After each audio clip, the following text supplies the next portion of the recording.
description.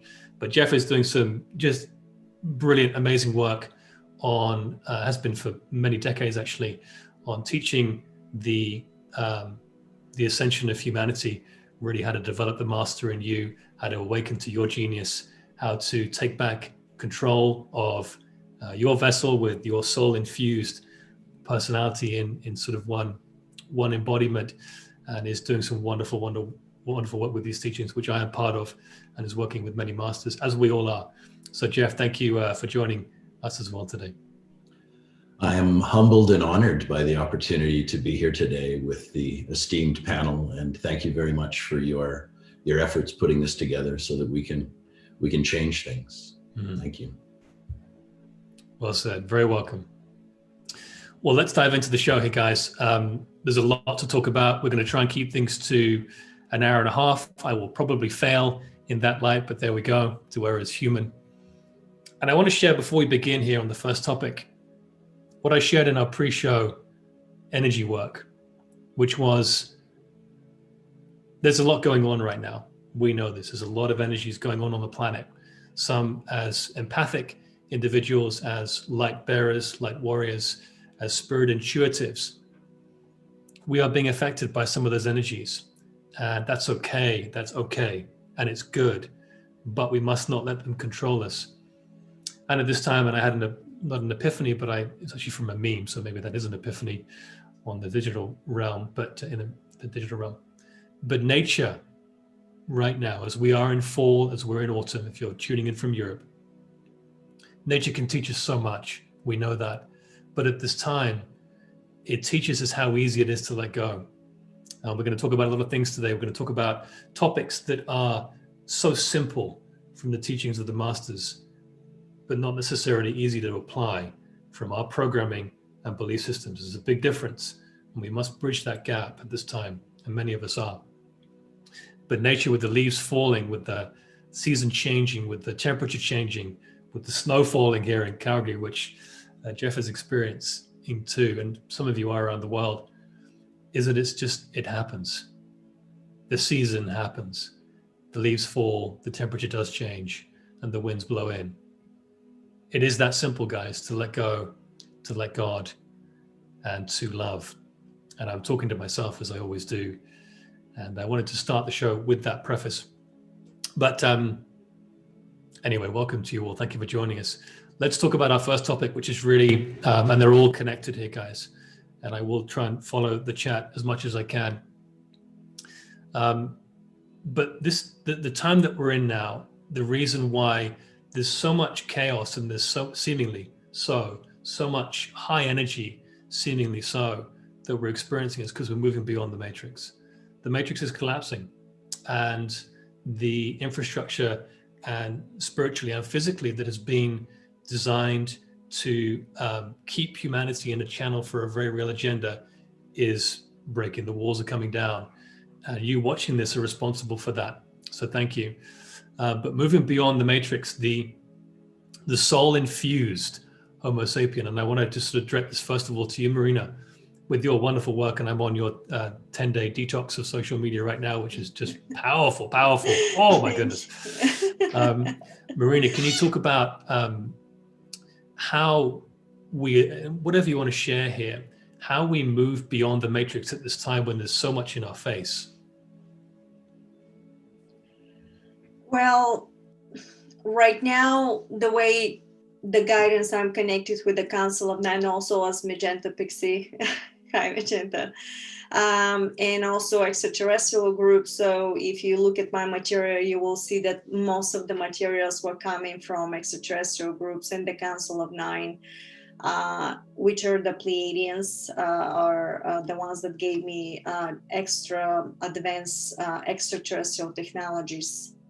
But at the same time, they were teaching about how the quantum manifestation works. So my work is actually more connected how to combine consciousness with quantum physics. So it's very technical when it comes to the particles and the nanostructures, and even artificial intelligence could have a positive timeline of reality. It has its own existence. So it doesn't have to be taken completely in the negative. And yet they're using it for the negative, but it has its own structure that can evolve in a positive. So when you combine all this knowledge together, you will realize that everything around you is based on holographic imprints of sound, light, which is actually the God particle. That God particle, it's so potent on structure and vibration that expands to infinite realities and probabilities of structures. And when you know that you are created from that one God particle, so God you are, and you can self-express itself to a different parallel realities and timelines based on structures, then there's no fear. Then you know that all the way you were confirming with the leaves, how they falling from the trees, is simply is. And if you know all that knowledge, and if you know how to combine the structures, your infinite love of creation and combination of consciousness itself. Amazing. Beautiful. Thank you, Marina. You're welcome. Let me just turn this echo off here. Wonderful. Jeff, do you want to pick up that as well? Anything you want to add to that? Well, one of the simple messages that the masters have passed down is our connectivity. And one of the things that Marina just said is when you realize that you are connected to the all, to the Tao, as the Taoists would say, to the force, as Obi-Wan Kenobi would say, you start to realize that we are an expansive expression of consciousness wanting to go home. And the evolutionary process of that is we fall into matter, we wake up from the limitations of matter, and we allow ourselves to move back into that awareness of the one. And it's a process. It's an absolute process. The manvantara, the breathing out of expression of consciousness into the matter, the brushing yourself off of all the nonsense, and the time to come home. And as you know, various of the scriptures talk about this time being the time of revelation, where the light, as Marina just pointed out, the lights get turned on and you start to realize that you are the manifestation of the Christ consciousness, of the Tao, of the force. Amazing. I love it. Chiara, do you want to bring anything into that with maybe some of the Inca traditions or some of the things that have come in from your journey? Well, we're definitely coming home to ourselves, home to this planet, home to our hearts, home to each other. And it's such a beautiful opportunity in spite of all the craziness and chaos and madness that we're experiencing around us at this time. It's like, you know, two different views of reality based on how we our perceptions. And what we're here for, I guess, is to change our perceptions. And in changing perceptions, we change reality.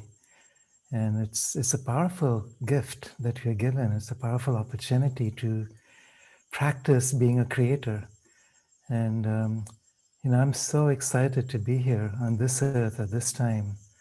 And, you know, sometimes people talk about going home, and I think it's more about coming home and recognizing home all around us and everything that we do, every experience that we have.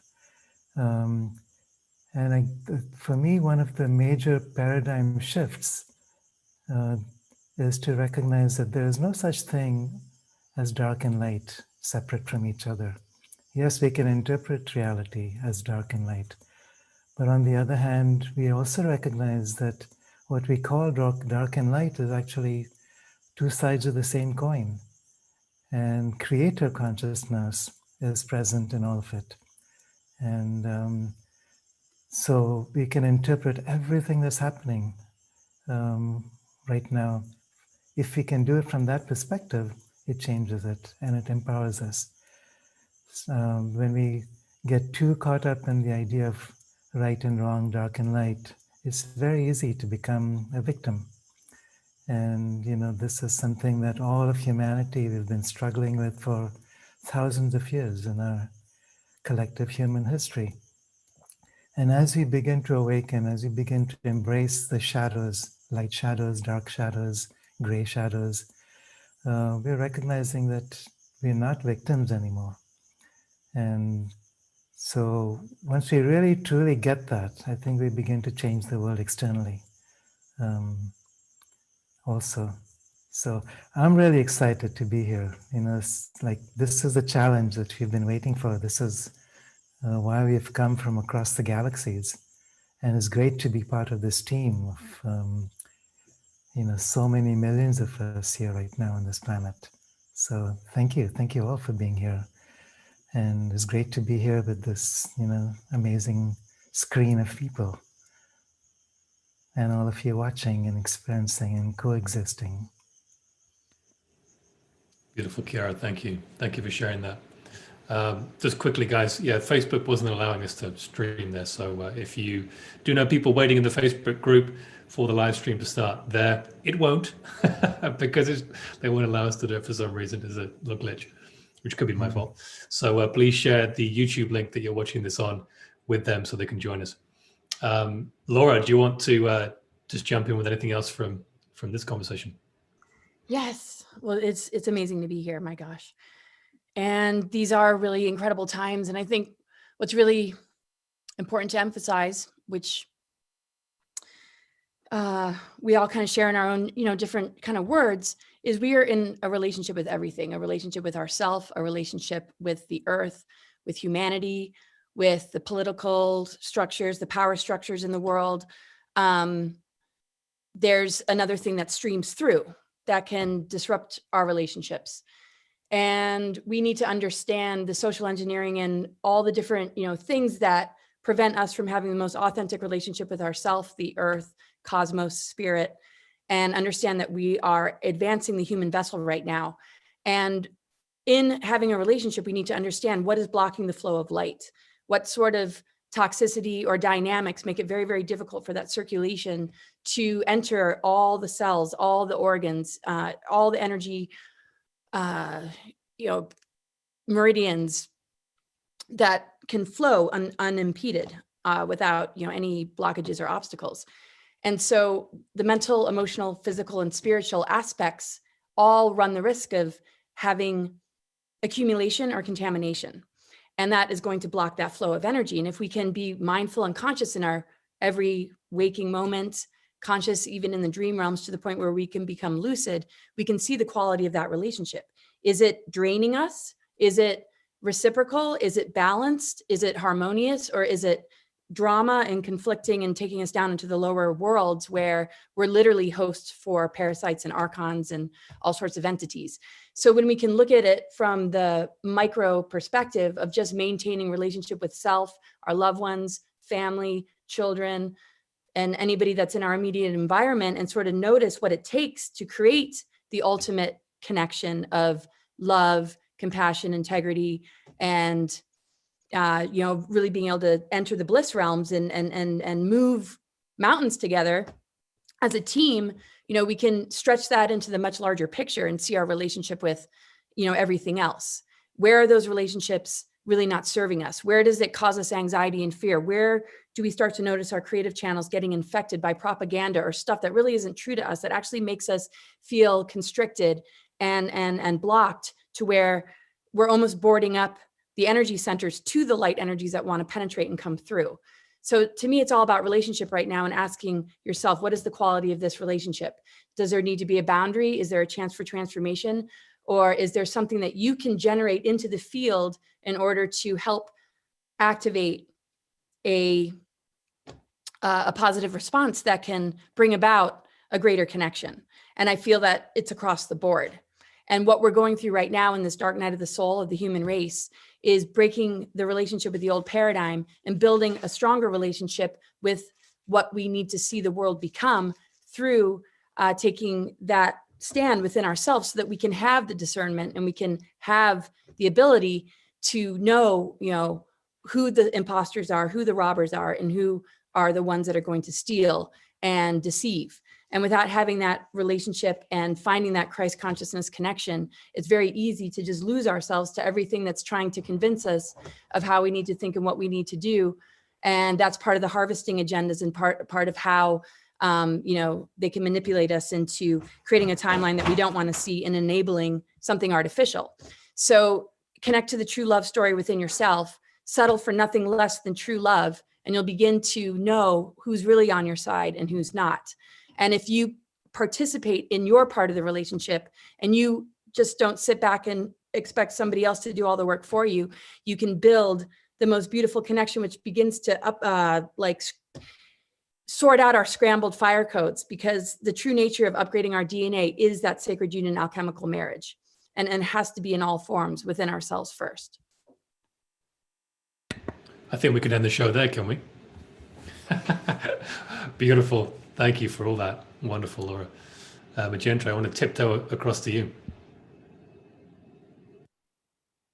Well, I just like to say I'm still really blissed out from that meditation that we did before you went live. And David, I'd just like to say you have the most perfect voice for meditation and for taking others through a meditation, and such resonance is very powerful. But in answer to your question, apart from agreeing with everyone, I feel looking at the multidimensionality of life in all things. So when you are working with the spiritual energies, being aware of what's happening on the physical level, when you're caught up in some kind of physical linear experience, be aware of the multidimensionality of that and what it may mean in so many different ways. Listening to the body. For example, you mentioned I had a sore throat. I've actually lost my voice, as you know, or I did lose my voice. It's back now, as you can tell, but it's not fully back to normal. And when I first did lose my voice and couldn't do any interviews or recordings or anything, I thought, well, why would the universe prevent me from speaking when that's my job? What have I done wrong, or why am I being moved away from my mission? But then after silent communication with the nine and working with them and working all this out, at the same time, it was an opportunity to rest the voice, take a step back and rest. And as Laura will know, both of us, we've been making videos and interviews nonstop since lockdown in March repeatedly.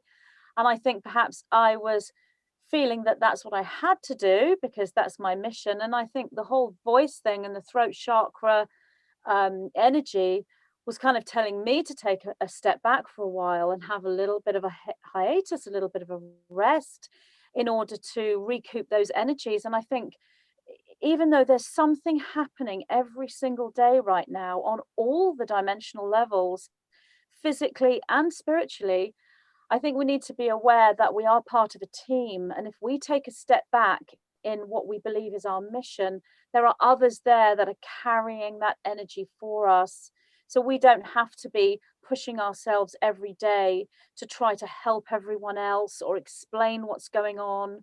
So I think listening to one's body, looking at the multidimensionality of what's happening to our environment and to our own bodies and in our own realities, and actually looking at deeply at the reasons why things are happening. And this will help us to navigate through our situation now and what's coming. Obviously, I'd love to say more, but I'm going to say as much as I can in as little as possible words. Thank you.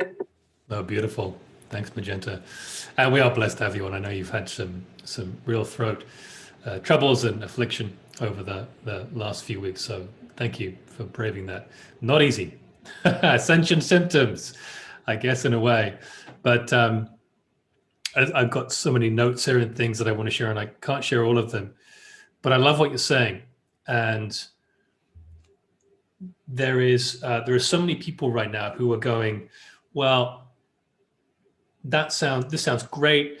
It's very elaborate in narration from all of you, from me. But practically, what do I do to stay in presence? What do I do to love the ego into submission? Jeff, as you always talk about, what do I do to be rather than, and this time's for do, but how do I be? And I want to read a little piece here. And Jeff, I want you to chime in on this.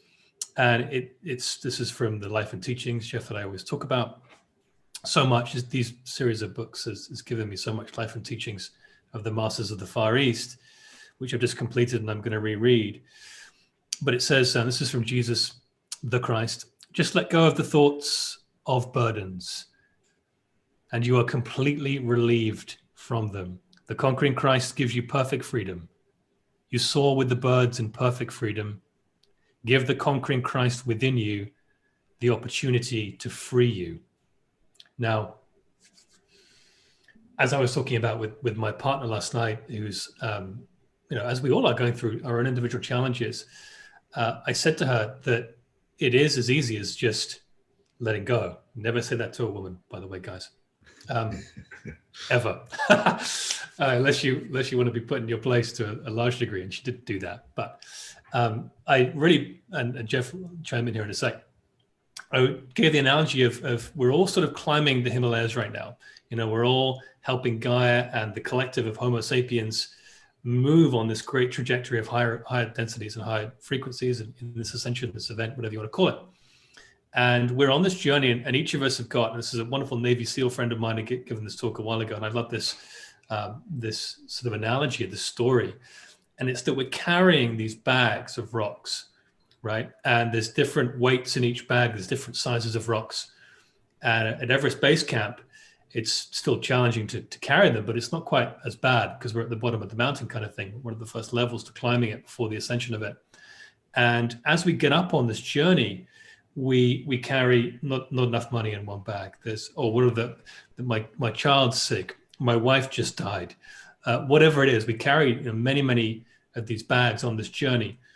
And although there is a very important thing to be said about the energies that come in that are negative, to have discernment and to recognize what you need to transform and what you need to deny and let go of and just leave. And that can be tricky. But it is as easy as sometimes as going, you know what? And, one of the Sherpas comes up to you on this journey and goes, just drop the money bag. Just let it go. Let it roll down the hill. And it is that simple, guys. It's not that easy to do, as I mentioned.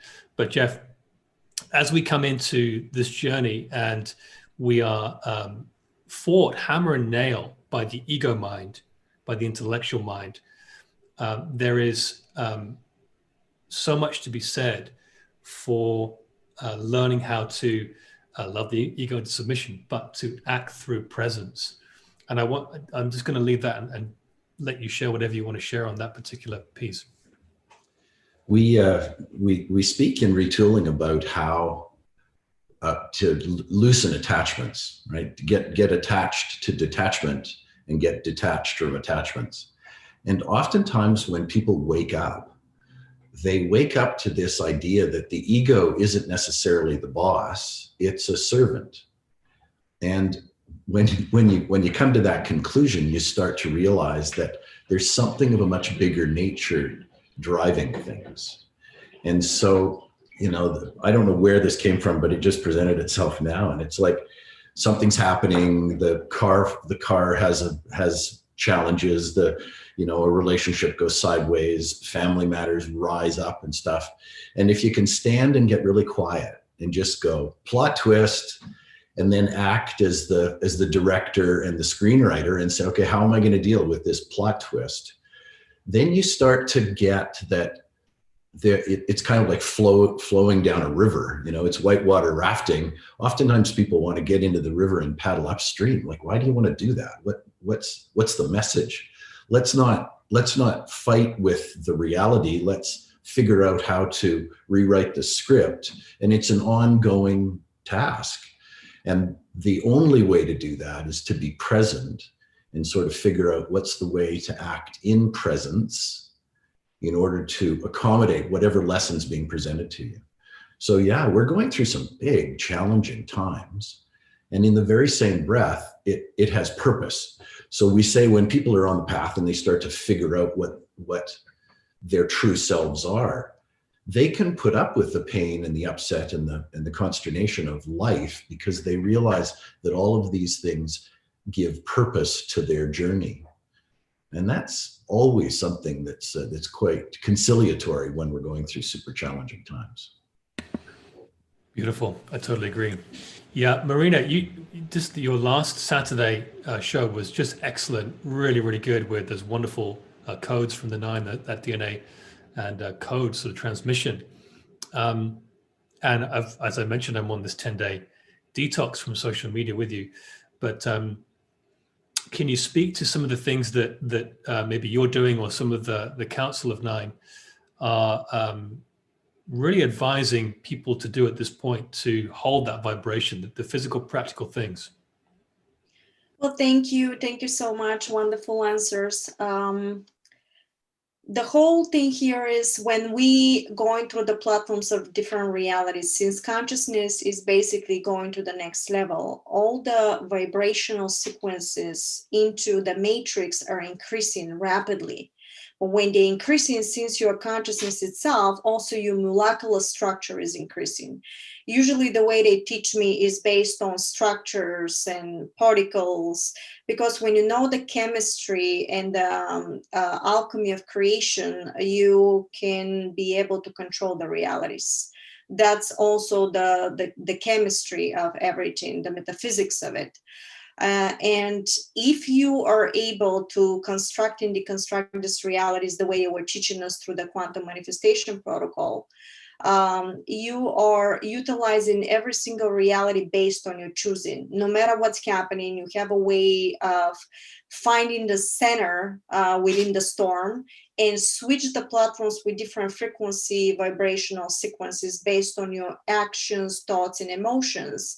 And this trinity creates a magnetic and gravitational field within the structure itself, which is your own matrix that you're projecting, that expands, but is shifting towards reality timeline based on the higher resonances where higher consciousness it's moving towards. Because consciousness is moving through the entire structure, not only through positive and negative. Within the structure, there's no bias. It simply is. But it's different expressions. So you have to choose to act upon it. And this is the time that they said you have to stay on a positive thoughts, positive actions. This is the reason why so many people like us, if the wonderful panelists today, I'm honored to be between you all guys. I see explosion of people like us coming together with a unity structure so we can express and really hold that particular vibrational sequences, because each one of us right now, since we're talking quantum structure, is holding within the matrix of everybody that is watching specific resonance sequences. Laura, Magenta, Jeff, David, including you, including me, and everybody that is here. That resonance creates a structure of certain unity matrix right now as we speak. And that resonance, when each one of us expresses that knowledge, becomes a resonance sound wave within the structure for everybody that is listening right now. You actually downloading these codes into your matrix and activates your DNA in a higher resonances. Because within the structure itself, you're actually projecting each one of us right now to create the next momentum of reality. And once you know that, you will absolutely be downloaded and helped through the process to move forward because you chose to do so. And this is how the quantum structure works. They explain everything to me, that each one of us is a resonance sequence, geometry platform, carries specific pulsation of vibration, and that creates different type of realms of realities within, under the umbrella of Ascension protocol. And that umbrella, you have the negative structure that is trying to suppress, which goes into their own time of reality. And we also, by us choosing, by being completely aware and awakened, by holding the center of that information and not being manipulated and completely suppressed through fear, which is a complete illusion. But the illusion comes through the fact that you're giving a consent without doing the research, without seeing the facts, and ignoring completely what is right in front of your face. And that's what they want from us. They want, and I'm quoting, you have to look at the facts. The facts will lead you to the truth, and the truth will set you free. But that is the freedom of your mind and understanding. And that's how we're moving forward. So thank you. Amazing. But the truth will kick you in the nuts first, huh, Jeff? Yes, because it's not easy. Look, each one of us, if you know Laura's story, I'm sure Magenta has her own situations, including me.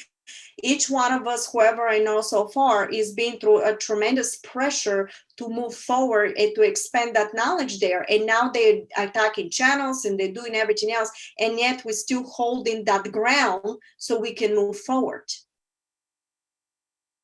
Yeah, absolutely.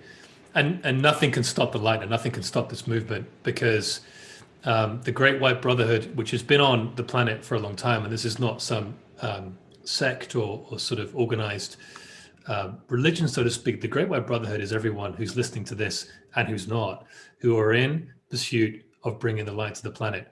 And in the late 1800s, and Baird talks about this, Baird Spalding, in his Life and Teachings of the Masters, is that really in the late 1800s, if you looked at the Earth on a sort of a flat plane, of course, some people believe that it is, and that's okay. But if you look at it on a flat plane, or even whether it's spherical, you see it that way, is there were pockets of people on the planet, enlightened beings, some of them 2, 3, 4, 500 years old, some of them thousands of years old in human form, that are still alive today, by the way. And many of them are in India and across other parts of Curie. Talk about that. But the pockets of people that were there formed a perfect pyramid, and they brought the light and they So did that. But the Great White Brotherhood is this galactic family that we're part of. It's the bringers of the dawn, as 𝗏𝗏 talks about in a wonderful Pleiadian message back in the 80s as well, which I just posted. The mission that we have here is, and there's lots, this is very sort of personal, but it's really to hold the light, hold the space. And it boils down to the two things that I always talk about, which is to learn to let go and to help others remember why they're here. And sort of it falls into that in the mission that we're on here. But yeah, powerful stuff. Thank you, Marina, for sharing that. Chiara, I'd love to bring you in, my friend, and just talk about some of the things you think Gaia is going through right now and how we can physically help Gaia with our thoughts, our words, and our deeds. Well, Gaia is certainly going through her own evolutionary journey, as all species are, and it's not so easy to understand Gaia from the level of the rational mind. And I think what we are doing here is to expand our own ability to step beyond the rational mind. And there's many, many different layers of the mind that teachers like 𝗟𝘂𝗶𝗏𝗏 talk about: the higher mind, illumined mind, intuitive mind, overmind, supermind. But as we step into these levels of the mind beyond what we are currently aware of, we are also stepping into the mind of Gaia. It's an elemental consciousness, but also a very distinct consciousness that we can begin to connect with if we choose, through nature, through our own bodies, by opening to the greater evolutionary purpose and becoming consciously a part of that. So my journey towards understanding Gaia has been very much about surrender, letting go of the human aspect of being, and expansion. So it's like stepping out of the human self and connecting with vaster and vaster realms of consciousness. And there used to be a time when I was feeling almost sorry for Gaia. You know, it's like, look at us humans, what we've done to this earth. And feeling very apologetic and feeling very angry and feeling very victimized in a way. Until I realized that, you know, if Gaia wishes, she can just wipe us off the face of the earth in an instant. But we are part of Gaia. You know, so we are not separate from her. And with that awareness came the realization that, yes, each of us has, each species has a particular function. And our function as a human species is to become part of the nervous system of Gaia. And as that, we have an ability and a responsibility to connect with galactic forces and to channel those galactic forces through our bodies, through our consciousness, through our hearts, through our minds, into the earth, and then support her in her journey of awakening. So it's like she's on an evolutionary journey. We are on an evolutionary journey. The ancients talk about Gaia luminous, Homo luminous. This is the next evolutionary phase that's inevitable. And every time we go from one phase to another phase, there's a moment of transition. You know, like a caterpillar becoming a butterfly, there's a cocooning. And that's the stepping into the mystery. You know, it's moving away from things that, from a way of perception, from a way of identity that we have become familiar with, into something that's totally unknown. And what makes this time so unpredictable and crazy is this unknown. And there's something beautiful about the unknown if you allow that. There's something beautiful about allowing ourselves to just merge consciousness with Gaia, to let go of our humanness. What does that mean? You know, the first time I experienced that was when I was swimming with whales and dolphins. in Hawaii, and then later in Egypt. And I do this every year now. But in letting go of that humanness, we become part of something much greater than ourselves, which is one step towards becoming part of Gaia, one step towards supporting her in her journey and listening to what that's about. And we can certainly support her in this journey, but we also need to listen very humbly to what she needs, rather than imposing our ideas of what she needs upon her. So to me, this is also about what it means to be fully human, which also means being fully divine. Because as far as Gaia, there's no distinction. Everything is alive, everything is living in this one consciousness. So that to me is, this is just touching the mystery of Gaia.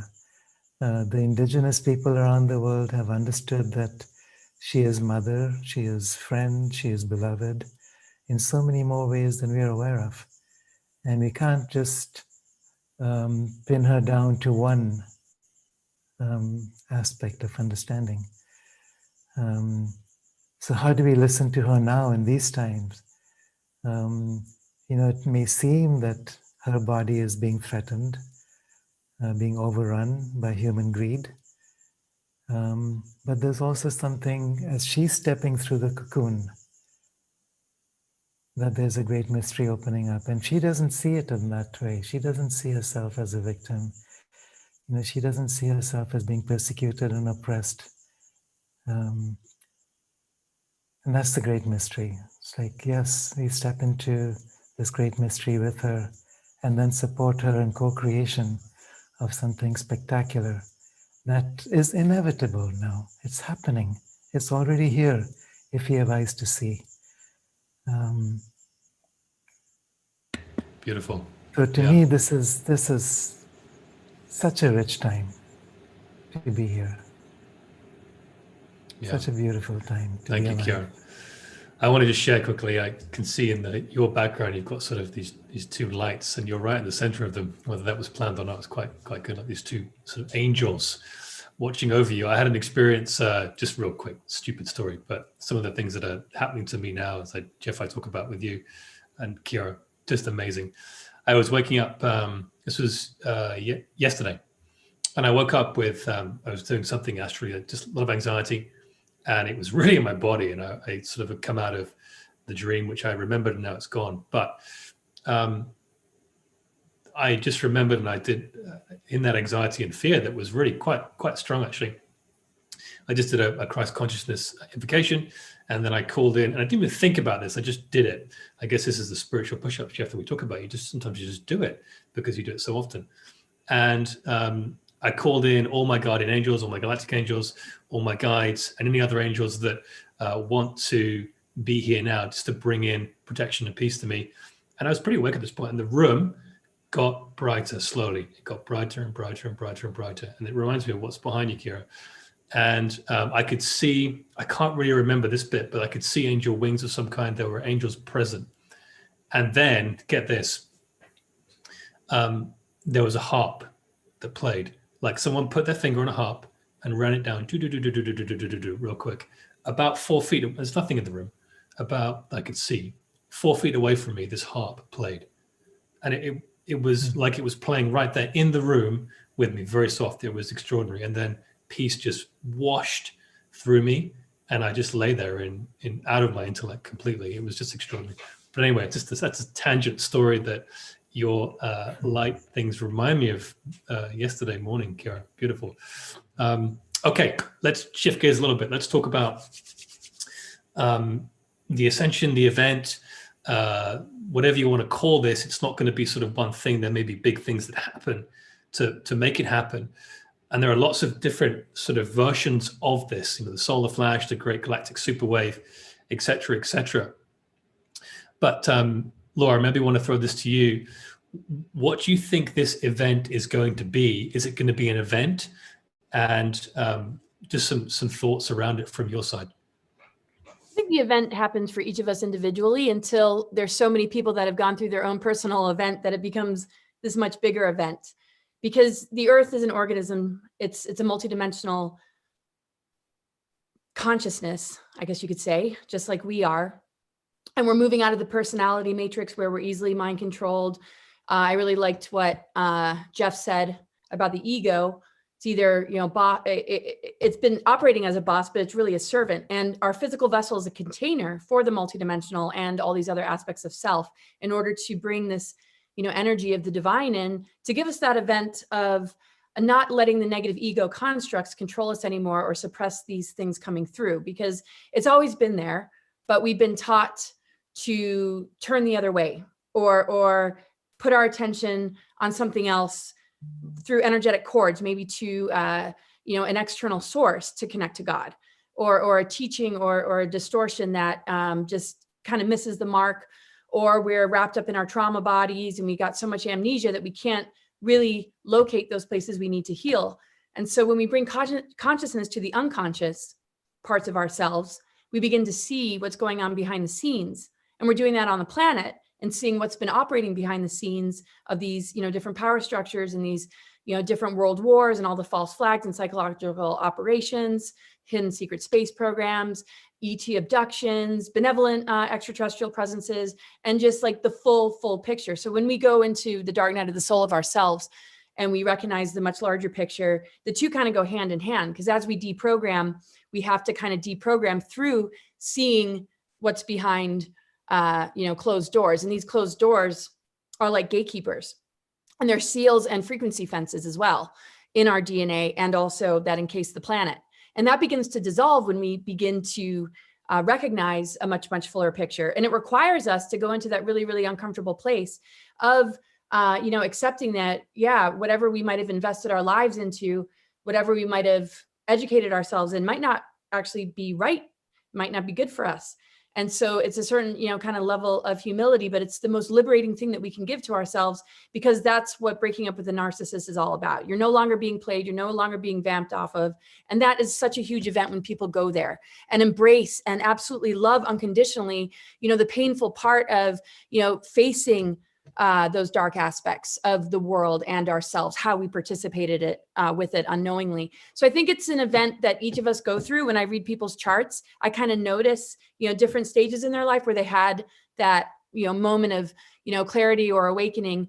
And, you know, as long as we can hold ourselves consistent to it and keep up with the energy maintenance, knowing that we don't ever really arrive, we have to just keep, you know, the maintenance going and learn how to shield ourselves and learn, you know, ways to support the physical vessel in being able to integrate what's already happening on a cosmic and earthly level. We've been in this window period for quite some time, and it's taken different forms and stages. So the timeline shift really happened, I feel, in 2010 when the sun started to move through 𝗵𝘂𝗍𝗂. And that is the 13th sign. November 30th to December 17th is when we start to move through that 13th sign, which is coming up. And that's ether element, very purifying. And that's been in reversal codes, and we've been unable to really step into that. So for the last 10 years, we've been in this slow purification process where all this stuff is being exposed, all this stuff is being purged out. We're going through a global detox personally and collectively. And there's a point in which that event happens. And all of a sudden, you know, we have that moment of realization that, you know, none of this is external. Even extraterrestrials aren't. We are all a part of this greater unified field, but diversity and harmony is the only way we can achieve oneness, because if we lose our sovereignty, then we're playing the same patterning over and over again. So some of these realizations will start to really bring people into a whole nother frequency. And I call that, you know, like the override frequency. And it begins to help other people achieve an event because it becomes the activator. The awakening star seeds really have a recon mission where they're literally pulling people out of the waters that might be drowning, but every once in a while they might get dragged in and start drowning themselves. So, you know, it's like, okay, wipe yourself off, everything's fine. But when we just really see what the priorities are and we drop the theater matrix facades, that to me is the event. And it's really, I think, going to be huge December 21st when the Jupiter, Saturn, and Aquarius conjunction happens. And then we'll start 2021 with Uranus square Saturn, where literally Saturn's holding on to Uranus for dear life. the old paradigm energies are not wanting us to move into this event or into this huge realization of our higher mind, that electrical energy that'll really upgrade our DNA, connect us into the magnetic and into the grounding cord of this earth so that we can achieve the Tree of Life template on the full sphere capacity instead of the artificial Tree of Life template that has been in reversals. So as we cross over December 21st and we begin to amplify that Uranus Aquarian energy, they're going to try and hold that with the Saturn square and pull us into the shadow side of it, which is the dark technologies, the AI, the transhumanism, and any shadow element is unconscious. And the shadow work is to go into that unconscious space. And the unconsciousness of humanity is, oh, that will solve our problems. We need to be masked. We need to do all these artificial synthetic things to solve the problems, when the highest octave of Uranus is, wait a second, we're sovereign beings. We're in this greater flow with, you know, the cosmos and spirit and Gaia, and we're actually rebuilding the architecture of our DNA, and we don't need any of that. So if we can all embrace the shadow work and not let Saturn pull us into that fear space, then we're going to see a huge event take place, I feel, between December 21st going into next year. But to me, it's a slow drip. It can't happen too fast. It'll blow out people's circuits too quickly. So everybody's at a different sort of stage and phase in it. And if we can be chameleon enough to know how to address each individual as they come towards us and present themselves, as long as it's done with respect, because it's not good to be attacked and we have to have our boundaries, each person will work on the piece that they need to integrate most. And that's why we all have diverse charts. We're here to share our codes. We're here to rebuild our DNA architecture by accepting the differences as a blessing instead of a threat. So to me, each of us has our own event, and it's going to be a collective event. And if enough of us have that personal event this next year, we will see the fall away more and more of these artificial systems that are utilizing fear and the fear of death as a mechanism of control. Because just like we talked about the cocoon and transformation, that's a death transformation cycle.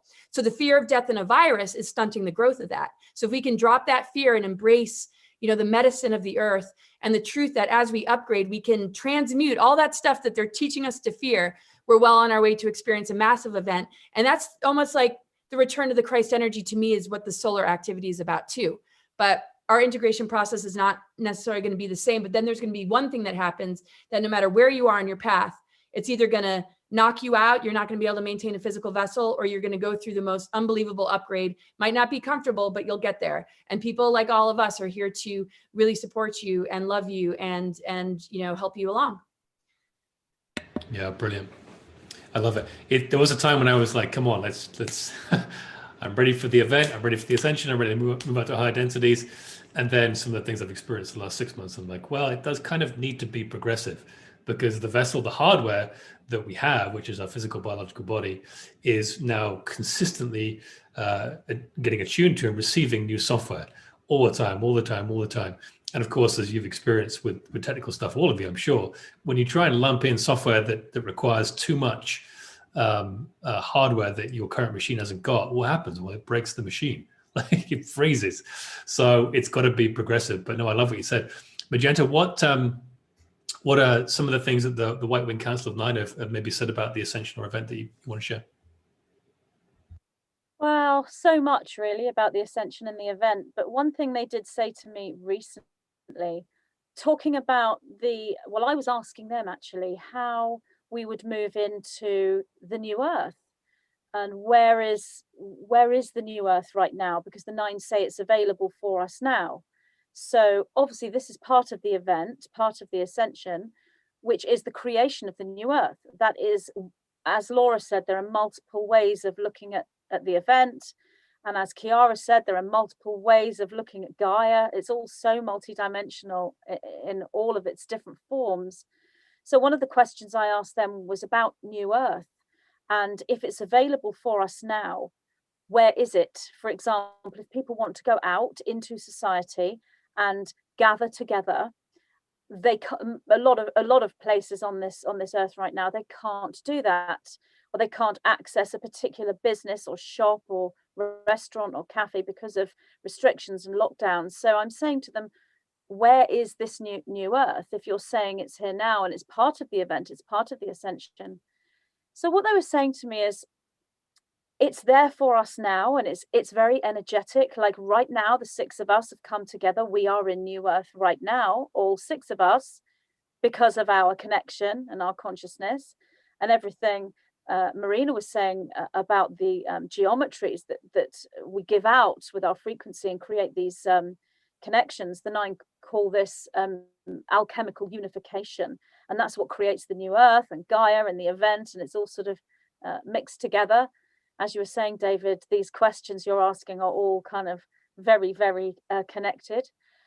But what they were saying to me is, on a physical, tangible level, actually going out and about into your reality, into your world, those that are aware and existing within the fifth dimension are able to call in a New Earth reality to them wherever they are. They can be cooking in their own kitchen, they can be in the shower, or talking like we are. They are able to access that New Earth consciousness, that New Earth energy. And that's because of the way that we are moving together in this alchemical unification. We are broadcasting this signal out. And then they're telling me that it will be sort of, yes, Laura was talking about the solstice, the 21st of December, huge, huge date, multiple shifts occurring. But they're saying to me that it's 2021 when we actually start to see tangible evidence of this New Earth physically, that we can actually access as a physical presentation. So let's just say, I mean, comes in so many forms, but let's just say it's a business. So what they're saying to me is we're going into some kind of what they call a Robin Hood reality, as in not so much Robin Hood taking from the rich and giving to the poor, but where abundance is shared organically and magically and naturally, whereas those who have built their business upon greed and corruption, they will not sustain with abundance and with financial abundance. Those structures will fall, but this does take time. And then you will have these other individuals who are of purity and open heart, and their abundance and their business does sustain. Now it's looking like it's the opposite in certain places in the world right now, but energetically, that is how it's going to work out, this Robin Hood reality. But they also spoke about the outlaws. If you look at Robin Hood, where did they live? They lived in the forest. I'm not saying we're all going to live in the forest, but what they're showing me is there is this hidden world that's superimposed within our world, and it will become visible in 2021. It's there now, but more so visible in 2021, as in you might be walking around a town, if you're allowed out, and then it may be that sort of 100 businesses in this town are all holding these restrictions. You know, you have to wear a mask, you have to use hand sanitizer, you have to have a temperature gun aimed at your head, and all of these things, because they are living in the old world, the false narrative, and believing and subscribing to it. So because of their belief structure, they're assisting in creating that superimposed AI structure that is false.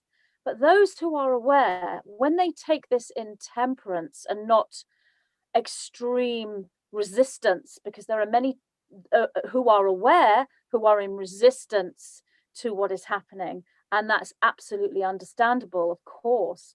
But when you can move into a flow with it, you miraculously find that you turn around the corner and there's this little business where the hand sanitizer is made of organic lemons, and you know, you don't need to take your temperature, or I mean, I can't actually say how it will literally manifest, but what the nine is saying is there are people now that are setting up events and businesses and structures that will welcome people who are aware and who are aware of the truth.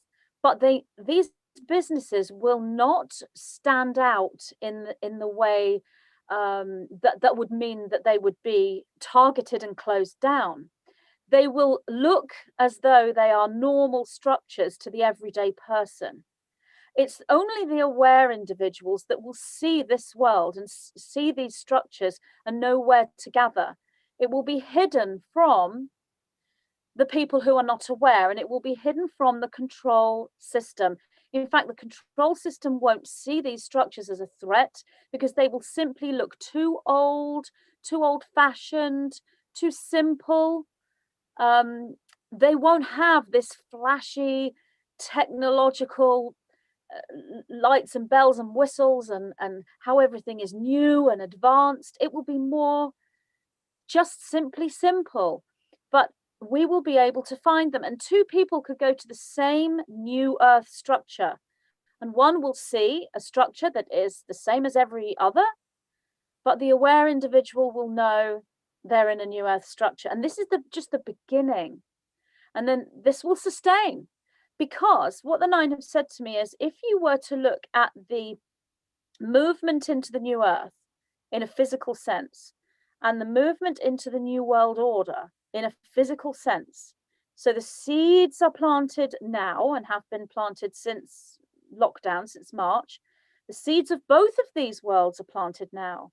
So if you imagine that those seeds, those catalysts to these different worlds as babies, so they're babies right now, and in 2021 they will grow and become adolescent over time. I don't know how long this will take. This is a growth period. But what the nine are saying to me is the new world order structure will not grow past adolescence. So yes, it's going to grow from baby to adolescence, using a metaphor. So yes, we are in for challenging times, as I've said, and how everyone else is saying here. It's not going to be easy. This new world order structure is going to grow in ways, but the new Earth does not stop at adolescence. The new world order structure will fall when it reaches this point. It will absolutely fall and collapse. It can't sustain because of the light and the particles and the fact that we're moving into a different aspect in space and in hyperspace and wherever it is that we're going. But the new Earth structures, they flourish and they grow and they grow and they grow to adulthood and beyond, and they keep on growing, and they are sustainable.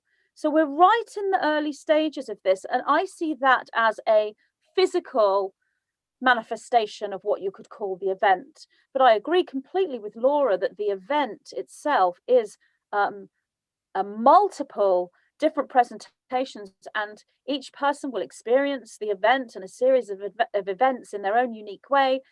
And virus and lockdown was the event in one sense, but will there be a cosmic event? I think so. From what the nine is showing me, there is some kind of planetary alignment or movement, or some kind of cluster of comets or shift in planetary galactic structure. But the true event is the coming together, the enlightenment within, and the coming together as Marina was saying about this unity that we're creating. That's the true event. If you had to give it just one form, it would be the unification of humanity, and all of this is all part of it. And that's why I said earlier about the multidimensionality and understanding that there are different perspectives and different ways that these different dimensions are presenting themselves to us. So in one dimension, we might see absolute horror and chaos and how everything's falling apart and everything is frightening.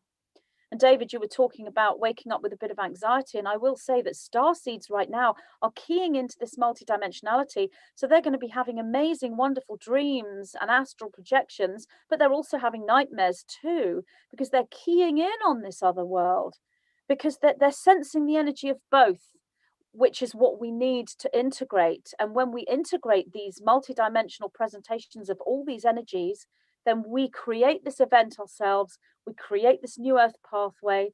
So that's kind of what is happening to us right now. And it's so huge on every level. And every single starseed, every single aware person and an individual aware of truth will be going through this individually, as Laura said, and having their own unique event that's occurring at the same time as someone else's unique event. So Robin Hood society is the actual words the nine used. And if you study Robin Hood, the legends of Robin Hood and the stories, there are multiple metaphors just in that story. So that's something new that they told me about just a few days ago. So. Wonderful. Thank you for sharing that. I love what you said about, Marina, I want to ask you a quick question on this, then we'll move on, is that you will start to experience as you do the spiritual push-ups, Jeff, that you and we always talk about, as you do all this light work, you'll start to experience different things to people who maybe have agreed not to, or are not doing that, or will come later. And I've experienced a lot of this recently. I'll share another story. And Jeff, I've shared this with you and Chiara too, is that when I was traveling in the States recently, Nicole and I, we would go out and we'd be invisible to people. We'd almost invisible. And this happened over and over and over again. It was quite extraordinary. And we would perform sort of these Jedi mind tricks on people completely inadvertently, like we didn't know what was going on. And this is part of it. This is part of the light that you will present to the old structure. It'll be very different. And it'll be different. It'll be recognized different in different eyes. And anyway, so I'm experiencing that right now, and many of you are.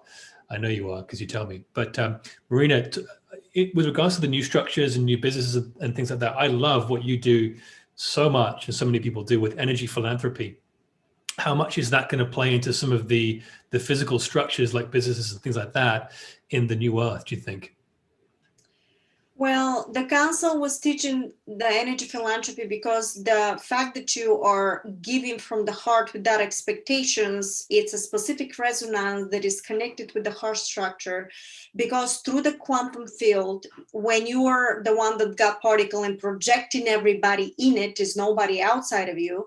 When you give to somebody without expectations, you're actually giving to another version of yourself, and you're never being depleted. But it's not easy for people to hold the vibration of that understanding of knowledge, because you were being conditioned and preconditioned to think that you have to basically give piece of literally a paper to somebody, which is a consent of complete ludicrousy, for matter of a term, because when you give from the heart, holds a specific vibrational sequence that is actually the higher realms of vibration resonance. So when we're talking about resonance, it's when you start expressing yourself in that momentum. They told me, and I'm quoting, never, when I have sessions or I talk to somebody, never to put a price on anybody's head.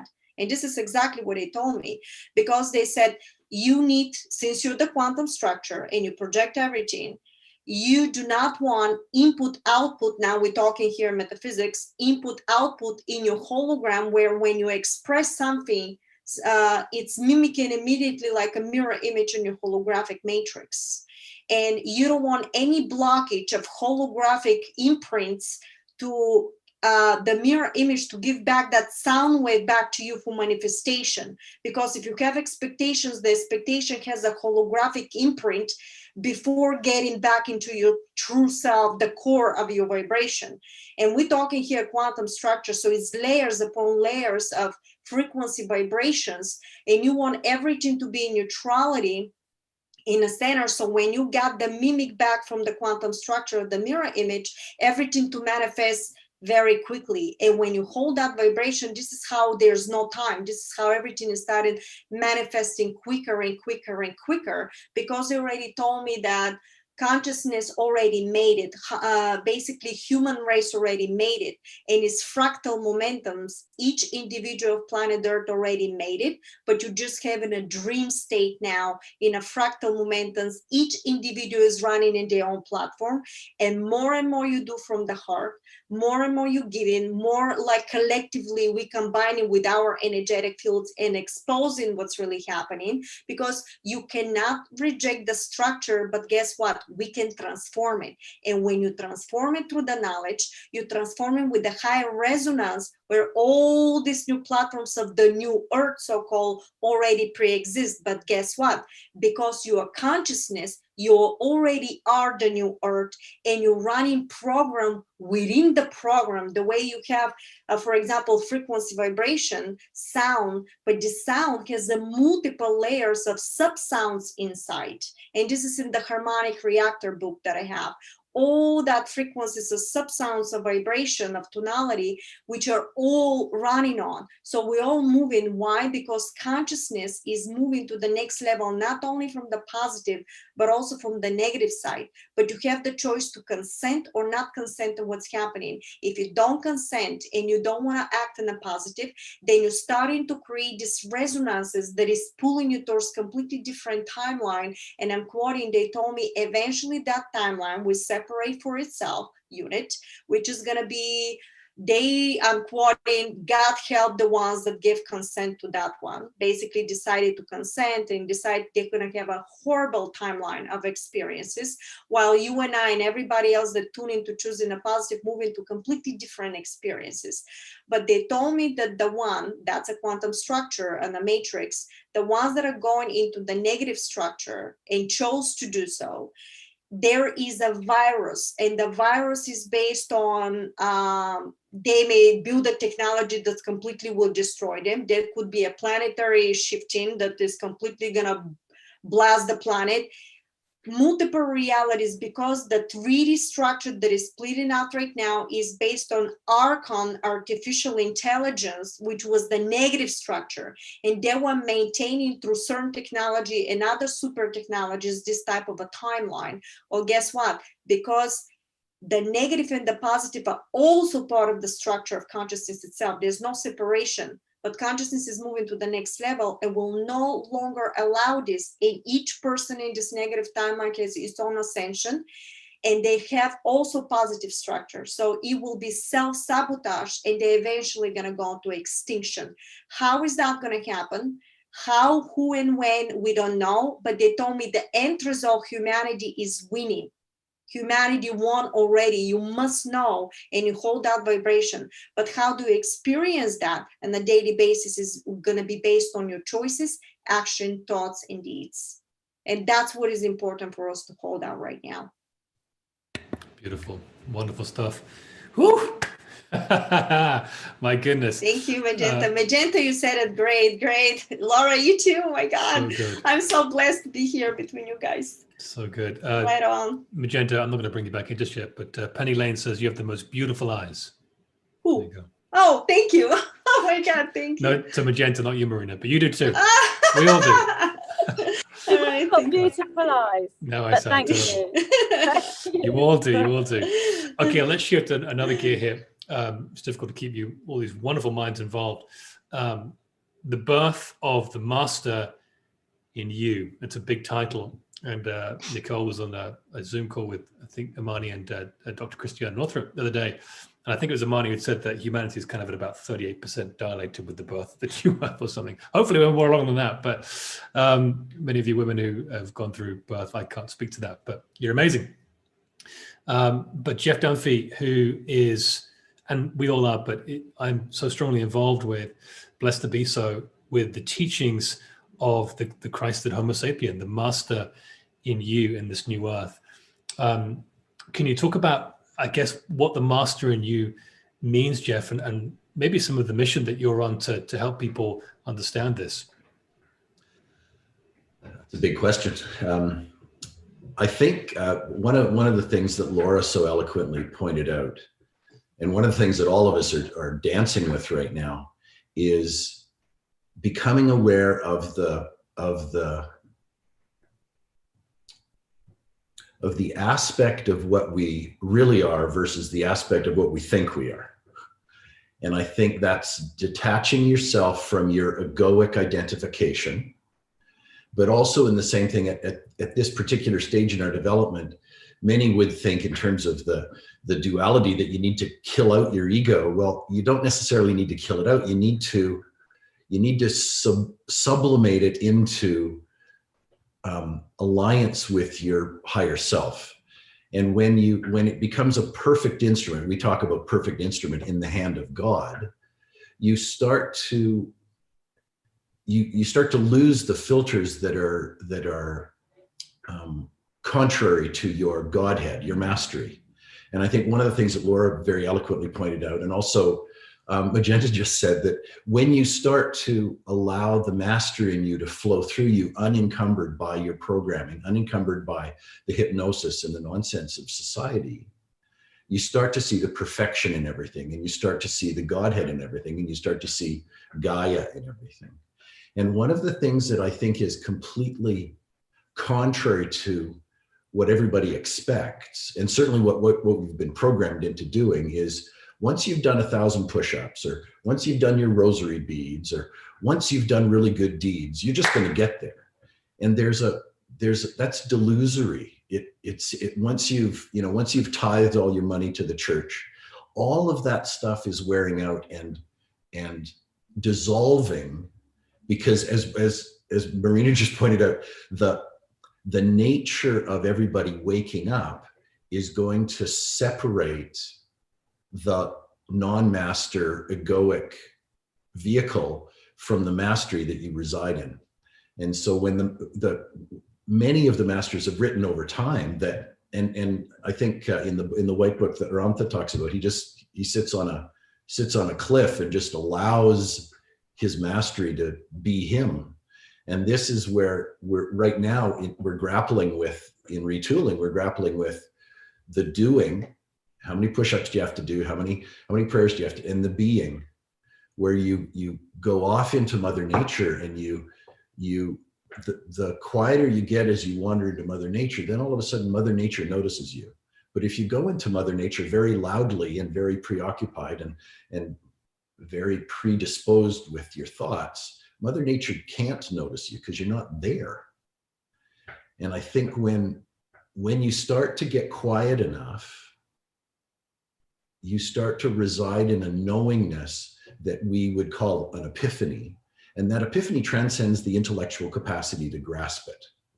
And I think 𝗟𝘂𝗏𝗏 said that, Magenta said that, Laura said that, we've all sort of said that changes your vibration. But that aha moment is constantly wanting to be reinterpreted by your egoic understanding of it. So imagine, if you will, somebody speaking to you in Greek, and you're looking at them like they've got 3 heads, and I just don't get it. That's what your ego's trying to do. So what it'll do, it'll take a box, and it'll put whatever experience into that box in order to make sense of it, when it can't be made sense of in the intellectual capacity. So the masters have taught that we have a lower self, which Laura has made reference to. We have the physical self, or the personality, which is composed of the intellect, the emotional body or astral body, and the physical and etheric body. There's your personality. And then your higher body is your monastic mind, which is your higher abstract mind, your Buddhic body, which is the love wisdom mind, and your etheric body, which is will and power. Well, that is where you reside. And the symbology of that is, that's who you really are. And this is your packaging. And when you can bring who you really are into your packaging, it's like an inverted triangle and an upward pointing triangle. And you put the two together, you get the Star of David, which is a lot older than just the last few thousand years. So that's where we speak of the masters have given us tools over the years of how to become a soul infused personality. And a lot of it comes to the phrase of just get out of your own way, become aware of your dialogues, become aware of your thought patterns, belief repattering, and a lot of that. And Laura very eloquently spoke to that. And the Council of Nine speak to that too. You walk into a place and it's complete. And you and Nicole, where you would walk into places and people would see you or they wouldn't see you. So it's a very magic time, but it also is the balancing of doing and also being. And we coined the phrase do, because you can't do one without the other. And in the same breath, the being, the allowance of your majesty needs to be allowed in presence, in timelessness, and in and by the grace of God. Marvelous, amazing. I love listening to you, Jeff. So good.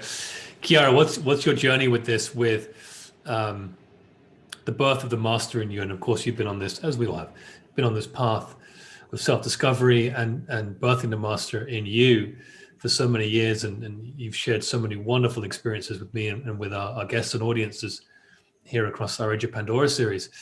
But what's been some of your experience with, maybe from sort of the subcontinental side of teachings, of birthing that master within you and stepping into it?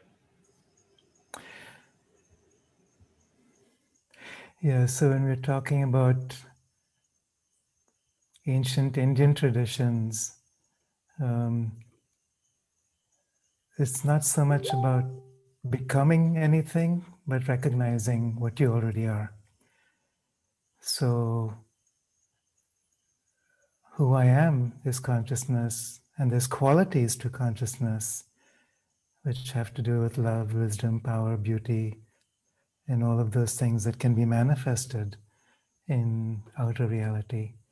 And then, as Jeff was saying, you know, there's the primordial aspect and there's the human packaging. So bringing those two together. And how does that happen? You know, this is the practice, to continually be aware who I am and what I am. Who I am referring to that primordial self, or just consciousness. And then what I am is all the qualities of humanness, the mental, emotional, egoic aspects of myself.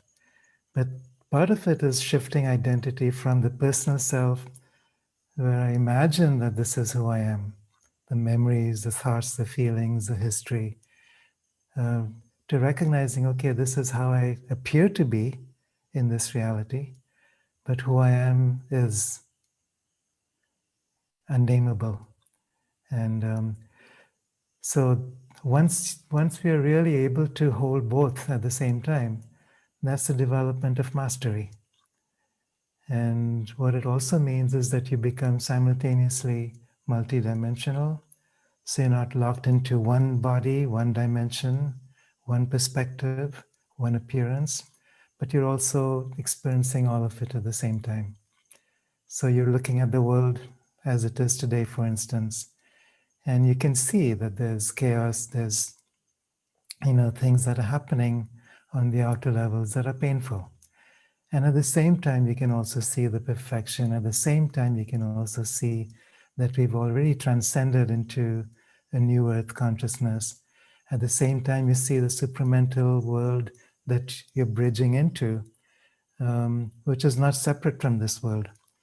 So, you know, earlier people were talking about timelines, and we're talking about events, you know, major cosmic events. And I think if we can hold those together, so the events that we experience have much to do with the timelines that we carry. They're personal timelines, but they're also collective timelines. And, you know, Laura, last time you were talking about the organic ascension timeline versus the artificial timelines. And I think this has been something that we've been going back and forth for a very long time. And we're beginning to converge together into the new timeline, the ascension timeline. And as we shift into that, what we experience as the event is going to be very different from what we would experience from the old timeline. So for instance, we talked about galactic superwaves. So this is like a 12,000 year pulse from the center of a galaxy that moves out through the Milky Way as cosmic rays, gamma rays. And as it moves through our solar system, it energizes events within our sun, which then liberates itself as micronova events. And then we experience that on this earth as magnetic reversals or cosmic ray implosions. But how we experience it is different depending on what level of consciousness we're at. So for instance, last time this wave came through 12,000 years ago, we experienced a sinking of land masses, the end of a cycle of history, the Atlantean period. And we started all over again in many ways. And we're exactly at that transitional point now. So have we shifted into the new timeline strongly enough that when this next wave comes through, whenever that is, and I think it's not one single event on a collective level, but a series of events. But I also see that there's a period of time, a window of time through which all of this will happen for collective humanity and the earth. And, within the next 20 years, 25 years, we're going to see all of these playing out. And by then, as these things begin to happen, I think it's like a dance movement. There's an event which shifts consciousness and timelines, which allows another event to take place, another dimension, which then shifts us some more. And it could be that, with December 21st this year, there's a preliminary event. Maybe, the Aboriginals talk about the magic box, which is a Pleiadian technology that allows us to actually shift collective consciousness in harmony with Pleiadian technologies. That could be one event, and then there's a magnetic reversal that takes place. And when magnetic polarity shifts happen, it also affects our relationship with different bodies. So each of our bodies is connected to the magnetic fields of the earth. And the relationship between the different bodies has to do with the overall magnetic field. And as that changes, it changes the relationship within us, which allows us to maybe shift out of our temporary human identity into this primordial consciousness, the divine self, and then re-enter into the human identity in a completely different way. So I feel like we're charting new possibilities as we go along. But if we can hold the big picture as much as possible, 𝗟𝘂𝗶𝗶𝗆𝗏, who's a mystic and yogi from India in the last century, he speaks about supramental force descending upon the earth. It's a unified field, and it's inevitable. It's already happened. It's already moved into the inconscient region of the earth and is now bringing to life what needs to move step by step. But as this happens, he says there's also going to be a supramental catastrophe. And what does that mean? It's not like a huge, big, global catastrophe in the way that we might imagine. What it means is that because of this unified light, whatever catastrophes we might experience in response to physical events would be much less destructive than what would otherwise happen, just because of the nature of this unified force. So it begins to depolarize the world, depolarize darkness and light, and our perspectives on reality. So that means that we can incorporate both aspects, the divine, the human, and the earthly, the three worlds of the shamans, in a way that can synchronize together in new ways, and we can go far, far beyond anything that we have experienced in our human evolution up to this point. So really know that we are going beyond our current human evolution. We're not finished as a species. If we were, that's pretty bad news. But like Laura was saying, or Magenta was saying, we are moving past the adolescent stage now into adulthood, into maturity, which also means entering into a divinity. We have denied our divinity for so long and overemphasized our humanity. So now we get to experience both at the same time, which is the next phase of our human evolution and Gaia's evolution as well, because we are equally a part of Gaia. Divine. Thank you, Kira. Whenever I listen to you talking, I melt into my chair as I have to pull myself out again. Your wonderful tone is just very, very powerful. Yeah, great stuff, guys. We're going to shift gears a little bit, and then we're going to close out with a meditation here. mindful of your time in different time zones. But for those of you who are online and sending comments, sorry, I'm not on the chat so much today, but please do post questions. We'll do a quick Q&A with the gang here. Pop them in all caps if you do have a question about the Ascension, the Great Awakening, or anything that you feel called to ask at this time. Please do put that in the chat now, and I will pull out a couple of questions in a moment. I want to just park in the realm of Ascension symptoms a little bit, because I think a lot of people want to hear some stuff on this. I know I do. Is that we are all going through different symptoms of this frequency shift, of this density shift. And Laura, I want to just bring you in here to talk about that, and all of you, in fact. But what are some of the things that, I hate using this word, but are normal for people to be experiencing right now?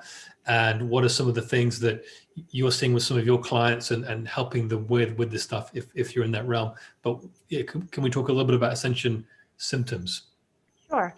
Working with clients and looking at charts, somebody, is going to have a predominance of a particular elemental that is that experience that they're going to have the most Ascension symptoms. It might be the physical body would be more the earth signs, fire energies would be more about, solar plexus and just stepping into one's passion, dealing with maybe anger and frustrations, maybe feeling called to action and needing to take on a leadership role and letting go of, where any of the blocks are.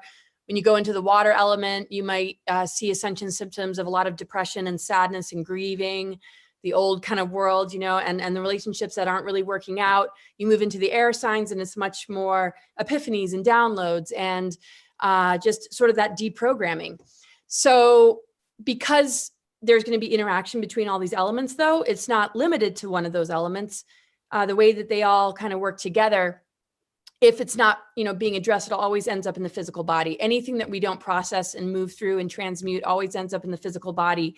And then the physical symptoms that we experience very much take us into the roots of which elemental or which experience, whether it's from past lives, whether it's from this particular incarnation, whether it's about a calling that we feel that we're trying to grab onto. You can tell kind of, what is the root behind some of the physical symptoms. So physical symptoms are very much a lot of times for people hitting the nervous system, because the Uranus energy stimulates the nervous system. When we looked at the electromagnetic energies, the magnetic would be more about the Pluto and going into the dark night of the soul. So between the two of them, it's going to open us up to that third outer planet, which is Neptune. And that takes us into the multidimensional. It takes us into the unseen realms. It helps us to shed light on our unconscious self in order to become fully conscious. And that will begin to dissolve the delusions, the infections that we have in our creative channels, and the things that are kind of haunting our creative imagination, where these trigger events will throw us more into a trauma and almost like a repeat and a maybe projection and delusion of what's ahead. And then it'll begin to cleanse that so that we can begin to be co-creators and operate from our creative imagination with clarity. So between these three planets, these are the big initiators, the electric, the magnetic, and then the multidimensional. So it really depends on the person and how they relate to these outer planets, and also how they relate to the Saturn moon energy, because the Saturn moon matrix is what's being taken down, the old patriarchal order, and all these different mechanisms to keep us out of balance and to keep us in these archetypal distortions where we're not able to achieve harmony and unity and sacred union. So the symptoms, they're all across the board. A lot of people might have a lot of disruption in their relationships. They might start to understand that the negative things that they might think are negative and the adversities are blessings in disguise, and they're not so polarized in a duality sort of perception. And they can begin to see sort of the greater alchemy of, we're taking down an old structure to rebuild a new one that is able to accommodate these powerful light energies coming in. And it's something coming from the earth into our feet chakras. And, it's also cosmic. And so those energies are mixing throughout our chakras. So it really depends on a person's past lives. It depends on where they currently are in their journey. But there's a list of symptoms in the physical, spiritual, mental, emotional levels of being. And because we're elemental and we're going through a transformation, the presence of the ether is purifying these inner elementals, which are connected to the nucleic acids in our DNA, which is helping us to upgrade our DNA. And this is also how we help the earth or experience a higher earth energy, because as we do that internal clearing in our inner elementals, the earth has no choice but to respond to us, because we begin to project this much more purified version of ourselves, which helps us to see a much more purified version of the planet. So it really depends. I mean, I've seen, everything under the sun. Some people have a full list where pretty much every elemental is giving them ascension symptoms. Some people, though, are major space holders to provide the growth periods for others to start to experience ascension symptoms that they may have already gone through, or they were born without needing to go through. It's kind of like that one thing that they're holding in a lot of stability that gives them the capacity to activate others. And then, but they might have a problem with grounding. And so their growth period or ascension symptoms is learning to get into the body and manifesting different synchronicities to help them get more rooted and more grounded. So everything is really, no matter how much the adversity is, losing the judgment of that adversity can help us to understand that the adversities are a blessing in disguise, taking us into a major, major upgrade. And where the symptoms end up taking us is a greater wisdom and perception of our reality, where we don't feel victimized. We accept everything coming at us as an opportunity to grow and thrive, because really at the end of the day, we're spiritual athletes. These obstacles are given to us to gain greater strength. We've been taught to allow them to crush us so that we give our power away. So I think all the things that aren't working out in people's lives, the great realization is we're learning to fall back on ourselves. That's why this isn't working out. That's why our leaders have failed us. That's why so much relationship or heartbreak, or relationships falling apart or jobs ending and all this heartbreak, is really giving us a chance to step back and, reroute. So some people feel like they're dying, but it's all like a beautiful thing. Every single physical symptom and disease to me is already an ascension symptom, because everything that feels like it's going wrong is on the verge of going right. And so we've had ascension symptoms for a really long time, but we've been diagnosed, given drugs, and been given these projections and labels that we've been carrying around. So we've been stuck in an ascension symptom, calling it disease, and holding on to that label and spending a whole maybe incarnation cycle not moving to the next level. So I think the big awakening is, wow, these adversities and symptoms and discomforts are actually helping us to get closer to ourselves rather than further away. And if we can embrace it and allow it to help us to get to know ourselves better, we're going to come out the other end a whole and balanced being filled with light and really taking care of our human vessel and forming the best relationship we could possibly imagine. So I think every single illness and every single adversity is an ascension symptom, and it always has been, but now we're really about to get it, because all these different lifetimes and all this different experiences given us exactly what we need to finally claim the wisdom of how the universe operates, and how all of this is to assist us in becoming the best of ourselves, not to encourage us to give our power away or live in fear anymore.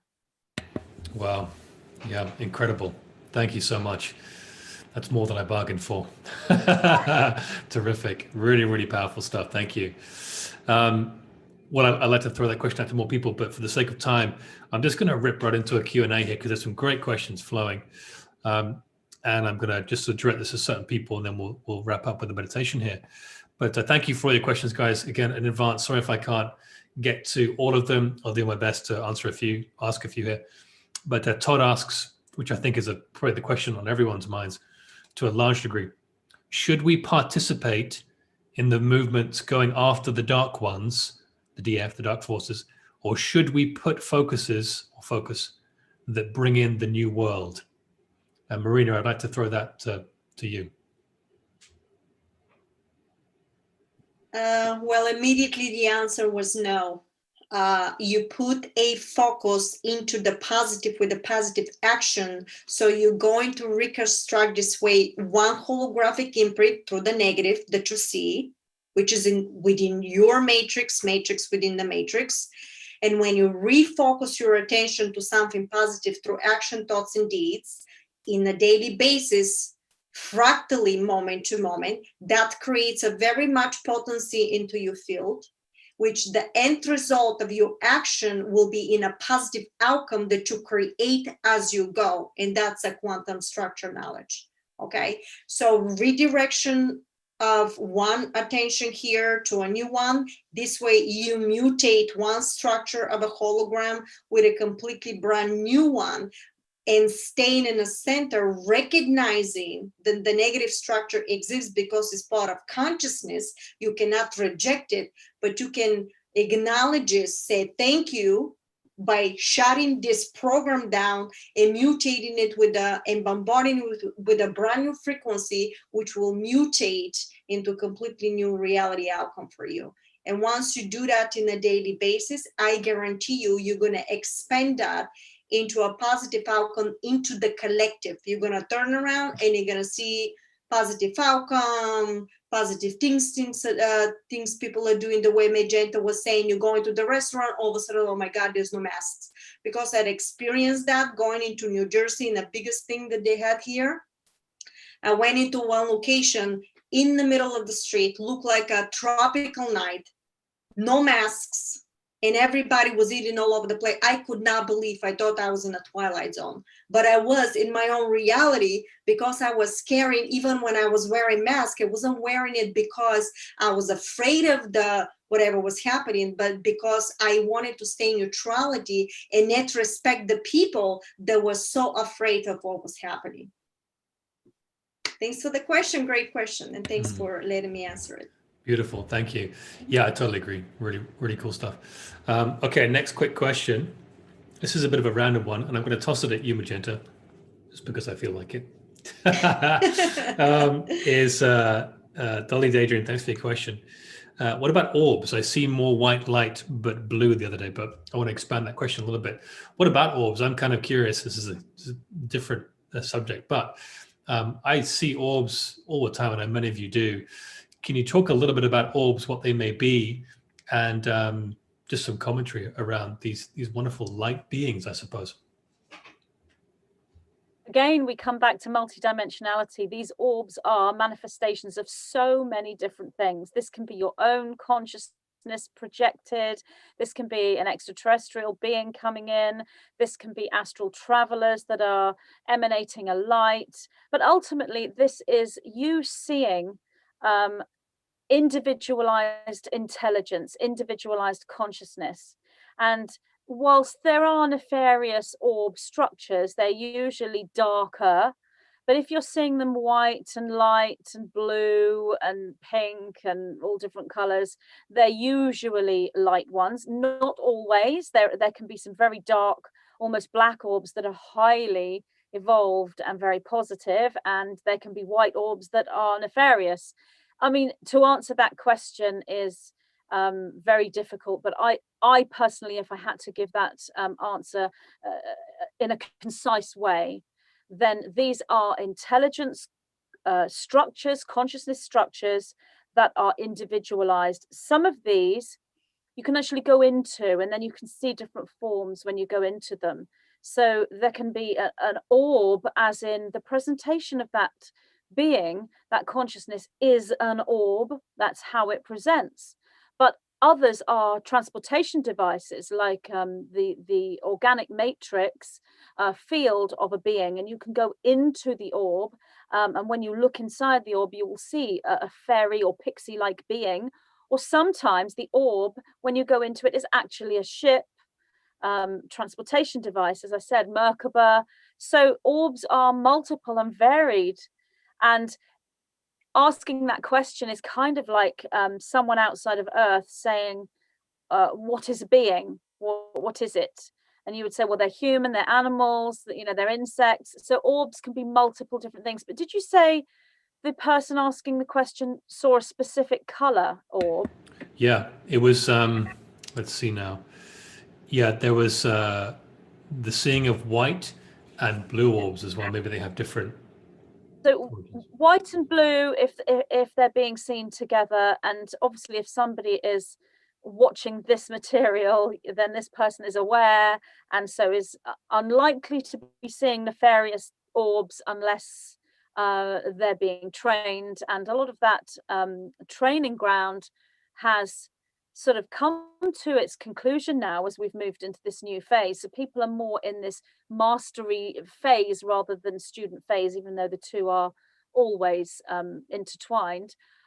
personally, the blue and the white orbs would be extraterrestrial, you know, outside of time, outside of linear time. So multidimensional, ultra-dimensional travelers from other time zones, and seeing your own guidance system. I mean, the 9 present to me usually as angelic beings, but they can lose that form and become orb-like.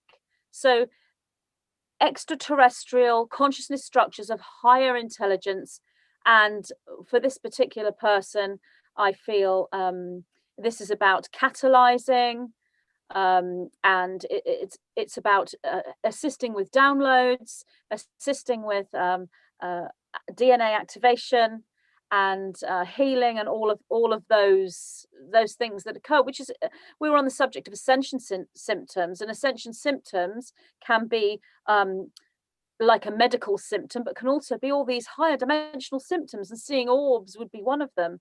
Seeing all sorts of beings, we're opening up to an entire new sight, an entire new reality. And seeing orbs is something that will be commonplace in a few years. The spiritual awakening that's occurring in these next few years is absolutely phenomenal. And so orbs is part of that whole awakening process.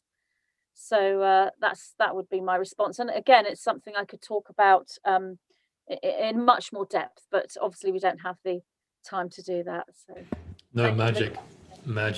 Thank you, Magenta. That adds a ton of value to me as well. Brilliant. Excellent. Okay, final question, then we're going to go into a quick meditation here. It's for Jeff, actually. I think it's Lisa from the Laboratory, Jeff. We'll find out, I'm sure, soon. You ready for this?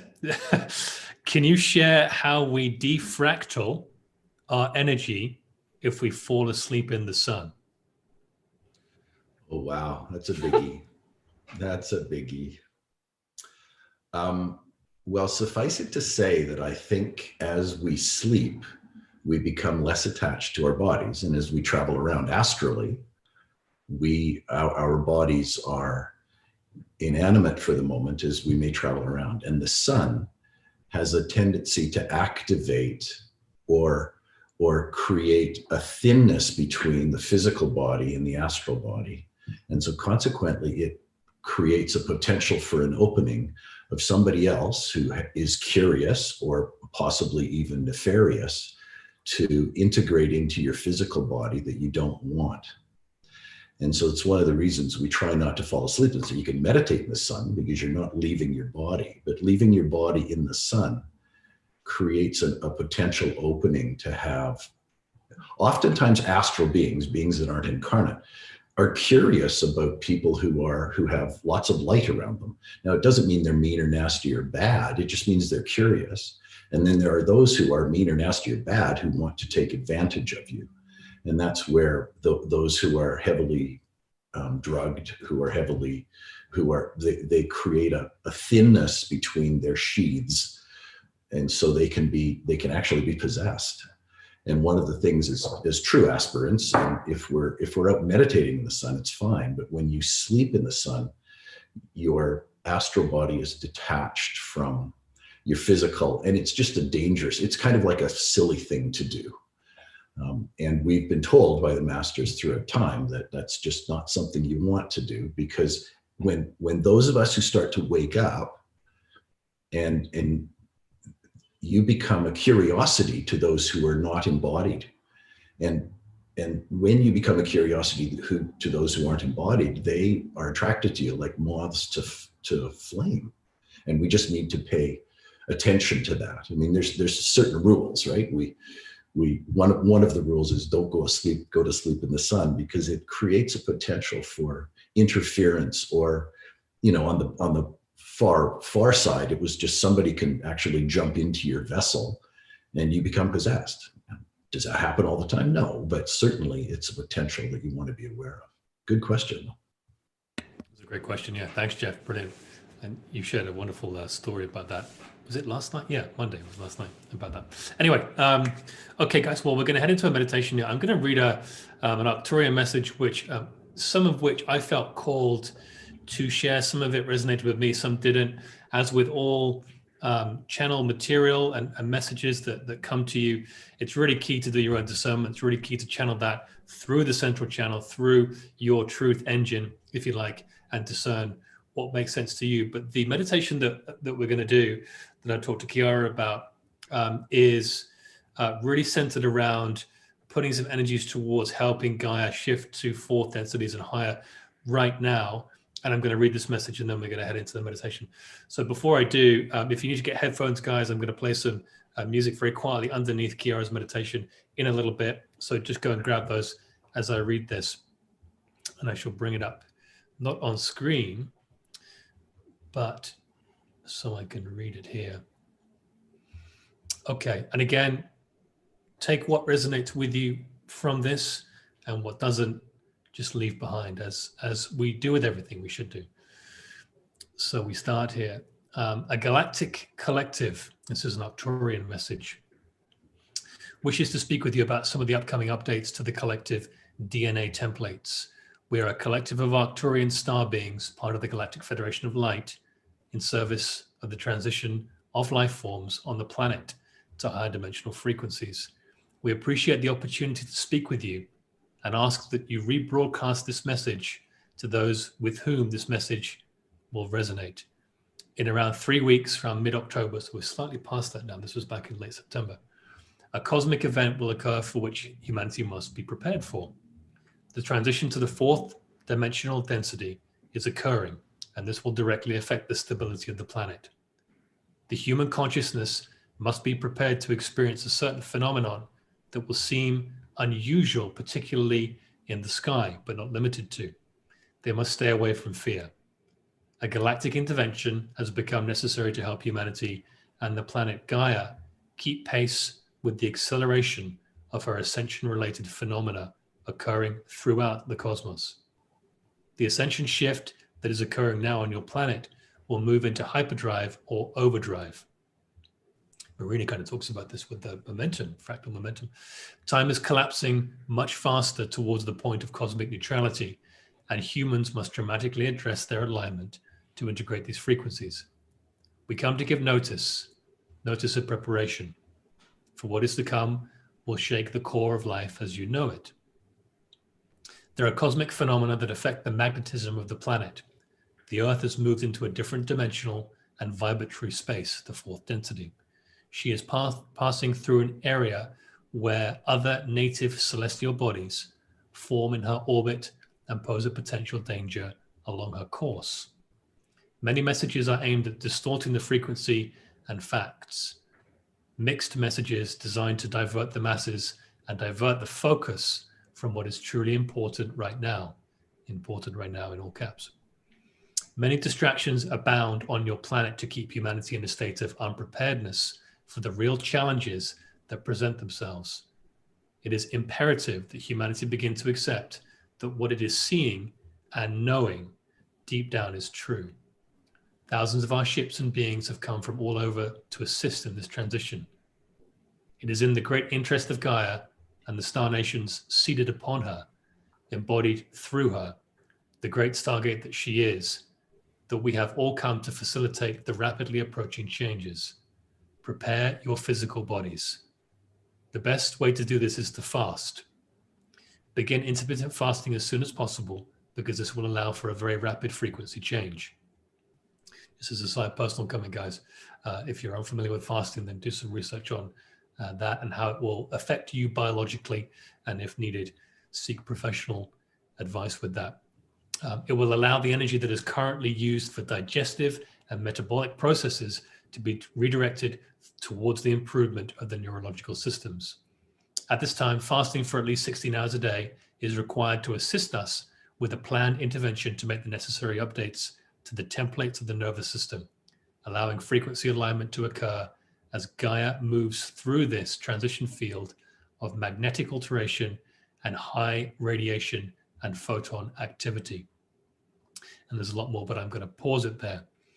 And what that really is for me, folks, is a preparedness message, a message of light from the Galactic Federation of Light, but perhaps a message that we can use in meditation here to help Gaia in her shift to the fourth density and help each other become more open to receiving these codes and frequencies. Marini, you've already talked about this. You had a wonderful show on Saturday. So Chiara, I want to just give you the mic, my friend. Whatever you feel called to share in a meditation here to, I suppose, be somewhere near centered to this message, to help Gaia shift, to connect with Gaia, to connect to each other into this new density that we're moving into. So I'm just going to layer some music in the background here, but I want to throw the mic over to you to lead us out with a wonderful meditation, my friend. All right, well, thanks. Maybe I'll start with just a definition of fourth density, because so many people have different ideas and opinions about what this means. Is it the same as dimensions? Does it have to do with different bodies?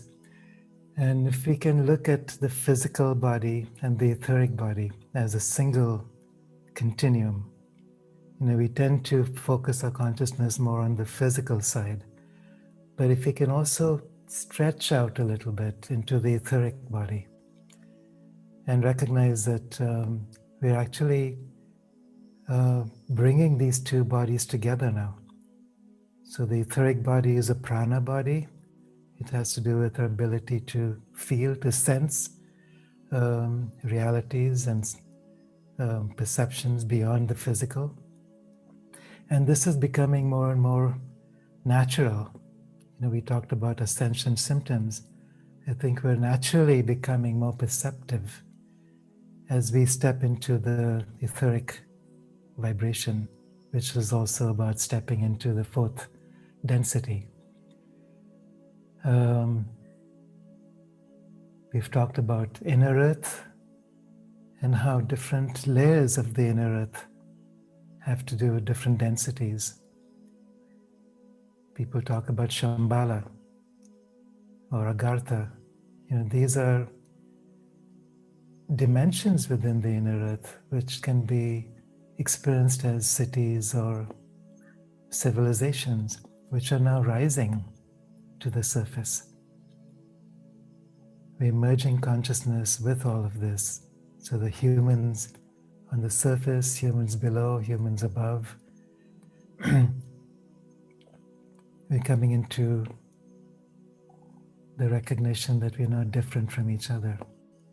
And that it's time now to actually recognize that we are multidimensional. So let's do a practice from the Inca tradition, where we begin to open up to the different worlds above and below. And they work a lot with electrical and magnetic currents. So we'll use these currents to make a bridge between the worlds. So imagine that you're inside a bubble of light. And this extends about 6 feet or 2 meters around the physical body in all directions. And this bubble represents a boundary of the middle self, or the middle world.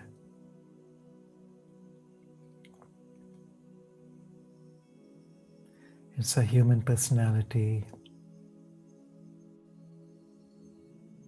the personal self.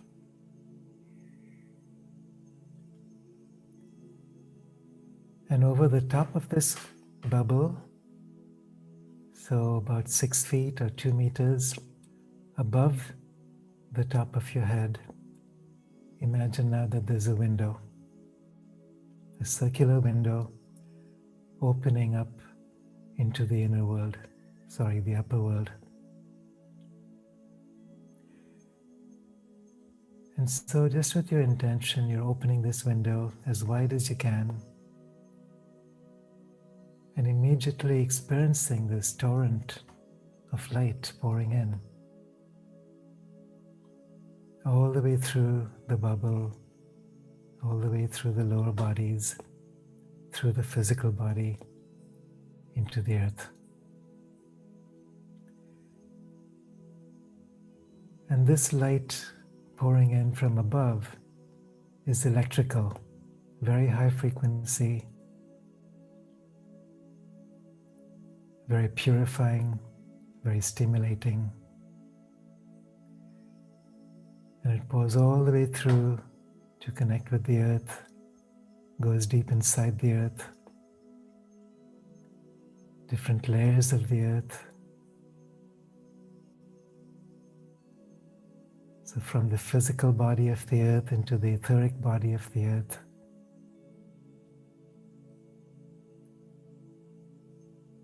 into the subtle bodies of the earth.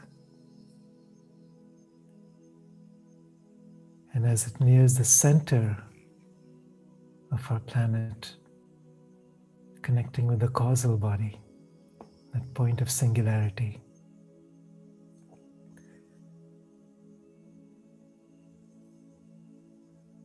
at which point you enter into this portal through which you access anything and everything across the galaxies. And so you allow this frequency of light to move all the way through your body, all the way through the earth, into the very center of the earth, into that point of singularity. And then from there, there's a response, a direct, immediate response of magnetic frequencies. And this magnetic energy starts pouring up like a fountain of light, very nourishing, very healing, unconditionally loving. It moves up through all the different dimensions of the earth, and then up through your feet, up through your body, up through the bubble, and then through that window up to the sky.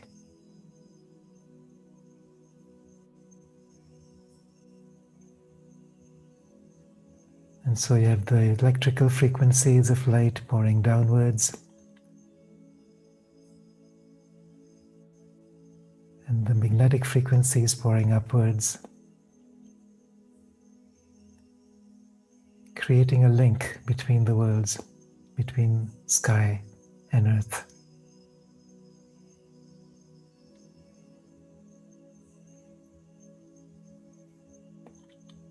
And as these two frequencies interact with each other,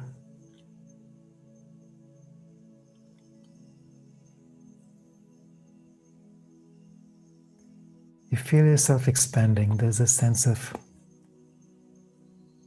merging through the subtle dimensions, the causal dimensions. You feel yourself expanding further and further and further out.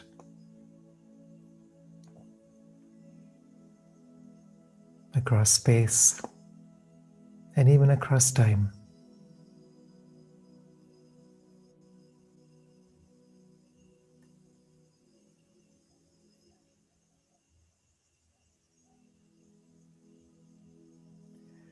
You're very deeply grounded and at the same time greatly expanded. You feel this quality of light pouring through.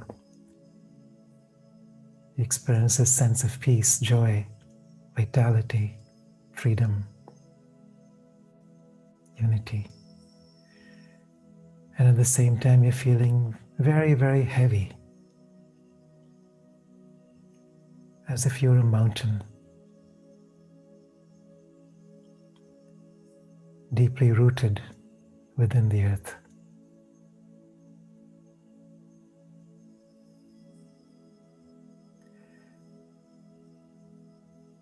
So as we do this, we're linking the physical and the etheric bodies together.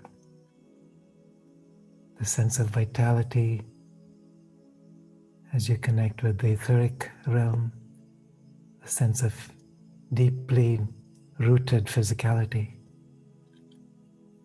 as you connect into the earth realms.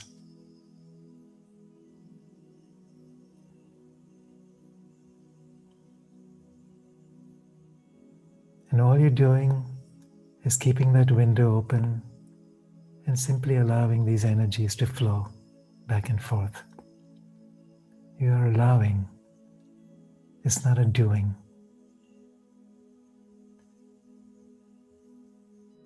So just keep that window open as wide as you can.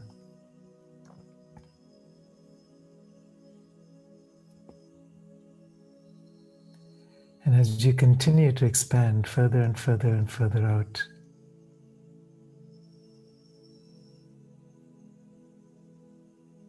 you're entering into that fourth density field.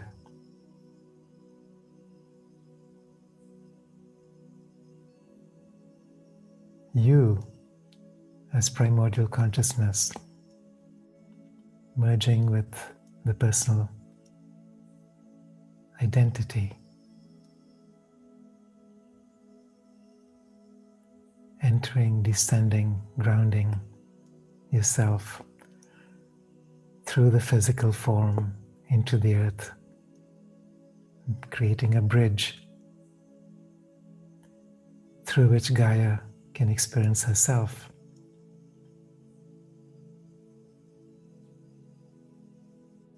In a different way.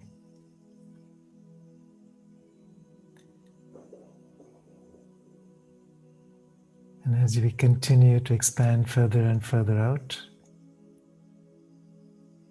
you feel yourself actually becoming Gaia.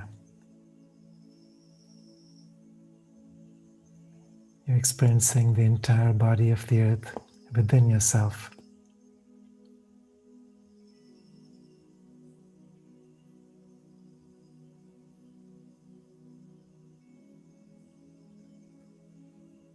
The trees and the mountains, the skies and the oceans, they're all a part of you. There's no inside, there's no outside.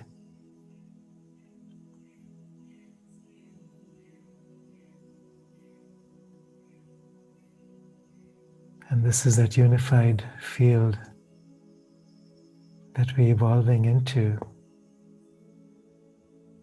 where our senses become much more refined.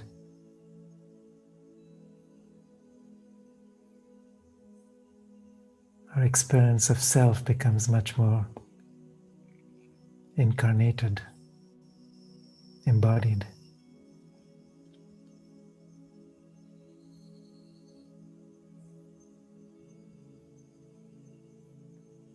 And as we become a bridge between the earth and sky,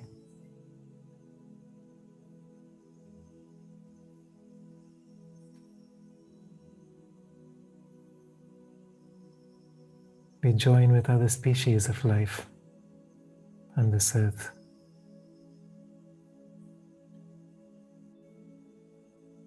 Each expressing and manifesting in their own way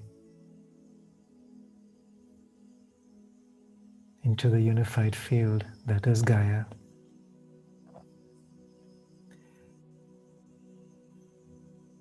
And the Incas talk about Mother Earth as Pachamama. But Pachamama is not just the earth, it's also the moon and the sun, the stars, the galaxies, everything that is alive, everything within the matrix of time and space.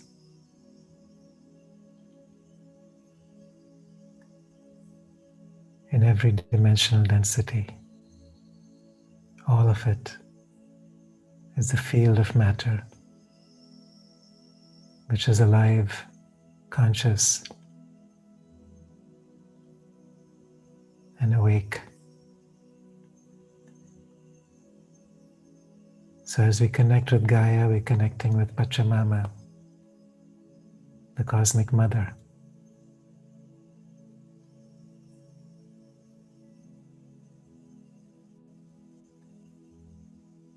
Every cell within our body becomes a reflection of Pachamama.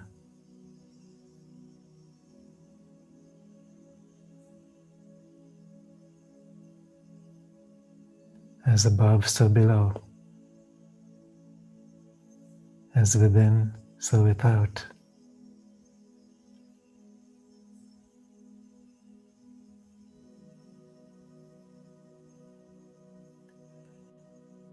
So as we're joining the three worlds together,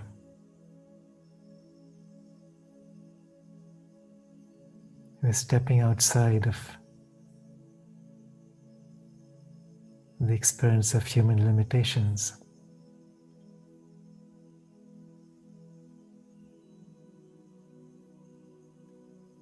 Experiencing a multidimensional presence.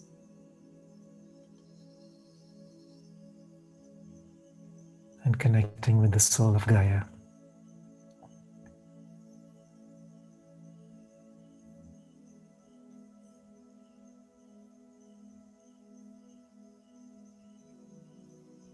In this field,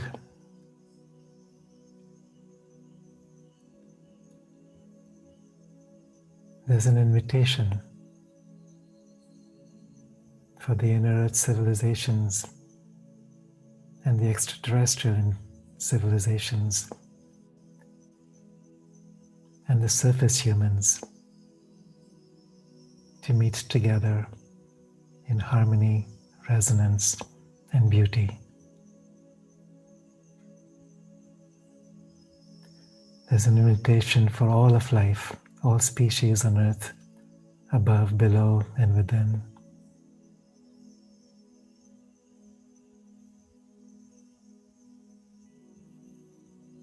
To support each other in a circle of life.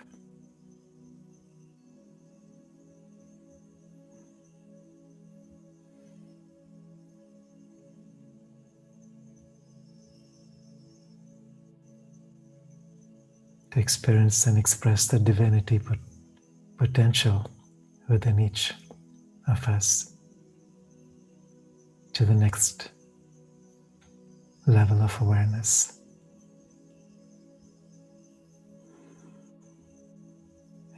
So feel yourself expanding even further out beyond the earth, out through the solar system.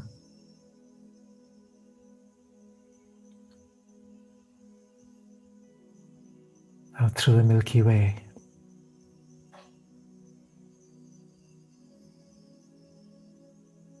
Across galactic space.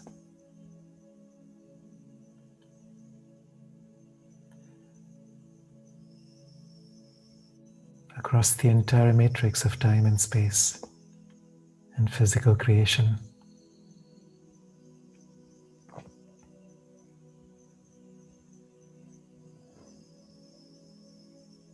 And then beyond that, beyond time and space, beyond physical creation.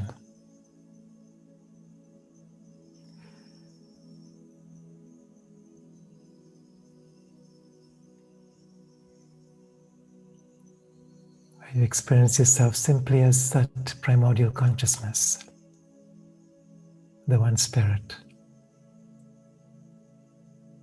within all things, beyond all things.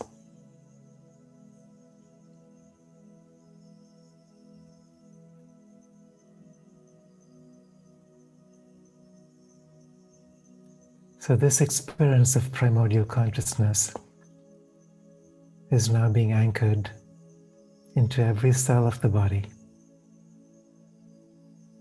This is a journey into fourth density and beyond.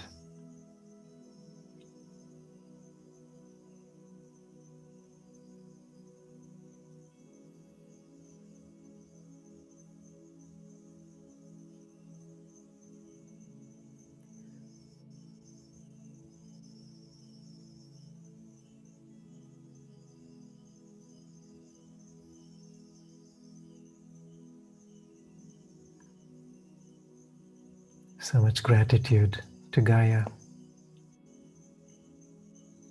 for holding us, becoming us as we become her. To the Cosmic Mother,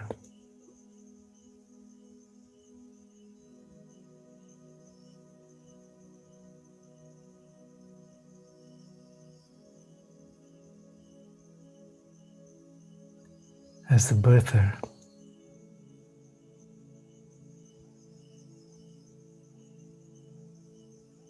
of this great mystery that we're moving towards.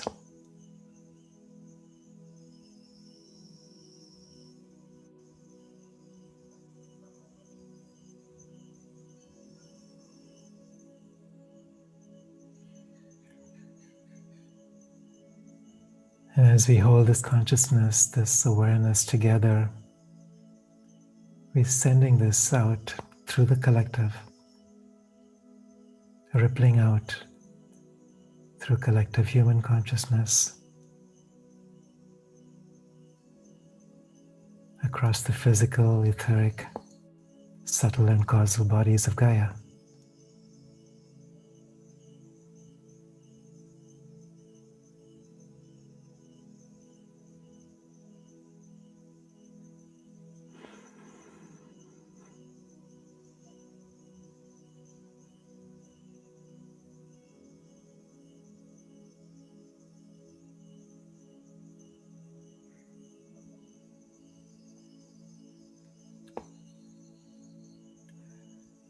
Loka samasta sukhino bhavantu. Loka samasta sukhino bhavantu. Loka samasta sukhino bhavantu.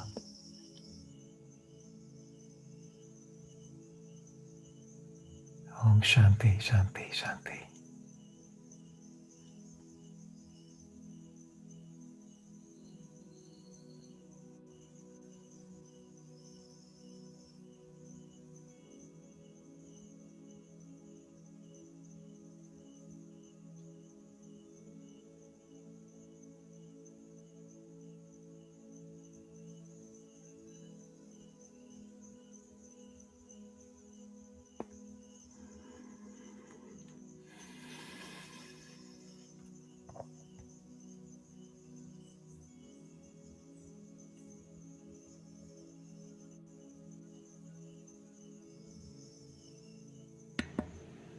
Well, thank you, 𝗂𝗏, for that wonderful message. I just invite everyone to come back in slowly, as ever, at your own pace and in your own time.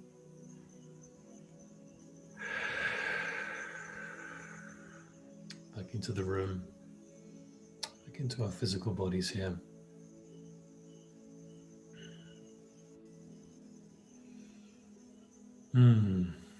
Thank you, 𝗂𝗏. As magic as ever, my friend. And thank you to everybody here today. Magenta, Jeff, Kiara, Marina, who I know has got to go, Laura, and for everybody watching. The divine in me sees the divine in you. And we are very, very honored and humbled and grateful for all the panel here today and all the eyes watching. And we wish everyone nothing but light and love, and to hold the line at this time, to hold the line with Gaia, as 𝗂𝗏 was beautifully leading us into, and to hold the line with our own higher self in everything that we do in thought, in word, and deed. I just thank you all for being here today. It was just beautiful. Thank you. And if all were to stay on the line here, we'll just close off. We will wrap. And I will link everyone's work in the description here, guys. Please do go and check out their work. Go and donate where you feel called to do so. And we'll see you on the next Age of Pandora podcast. We send you lots of love. Bye for now. Next week, just as a prelude, we'll have Christian Northrup joining us. Brilliant. Yeah, that's good. We shall try not to get thrown off the air. But no, thanks for that. So do tune in, guys, and lots of love. We'll see you soon.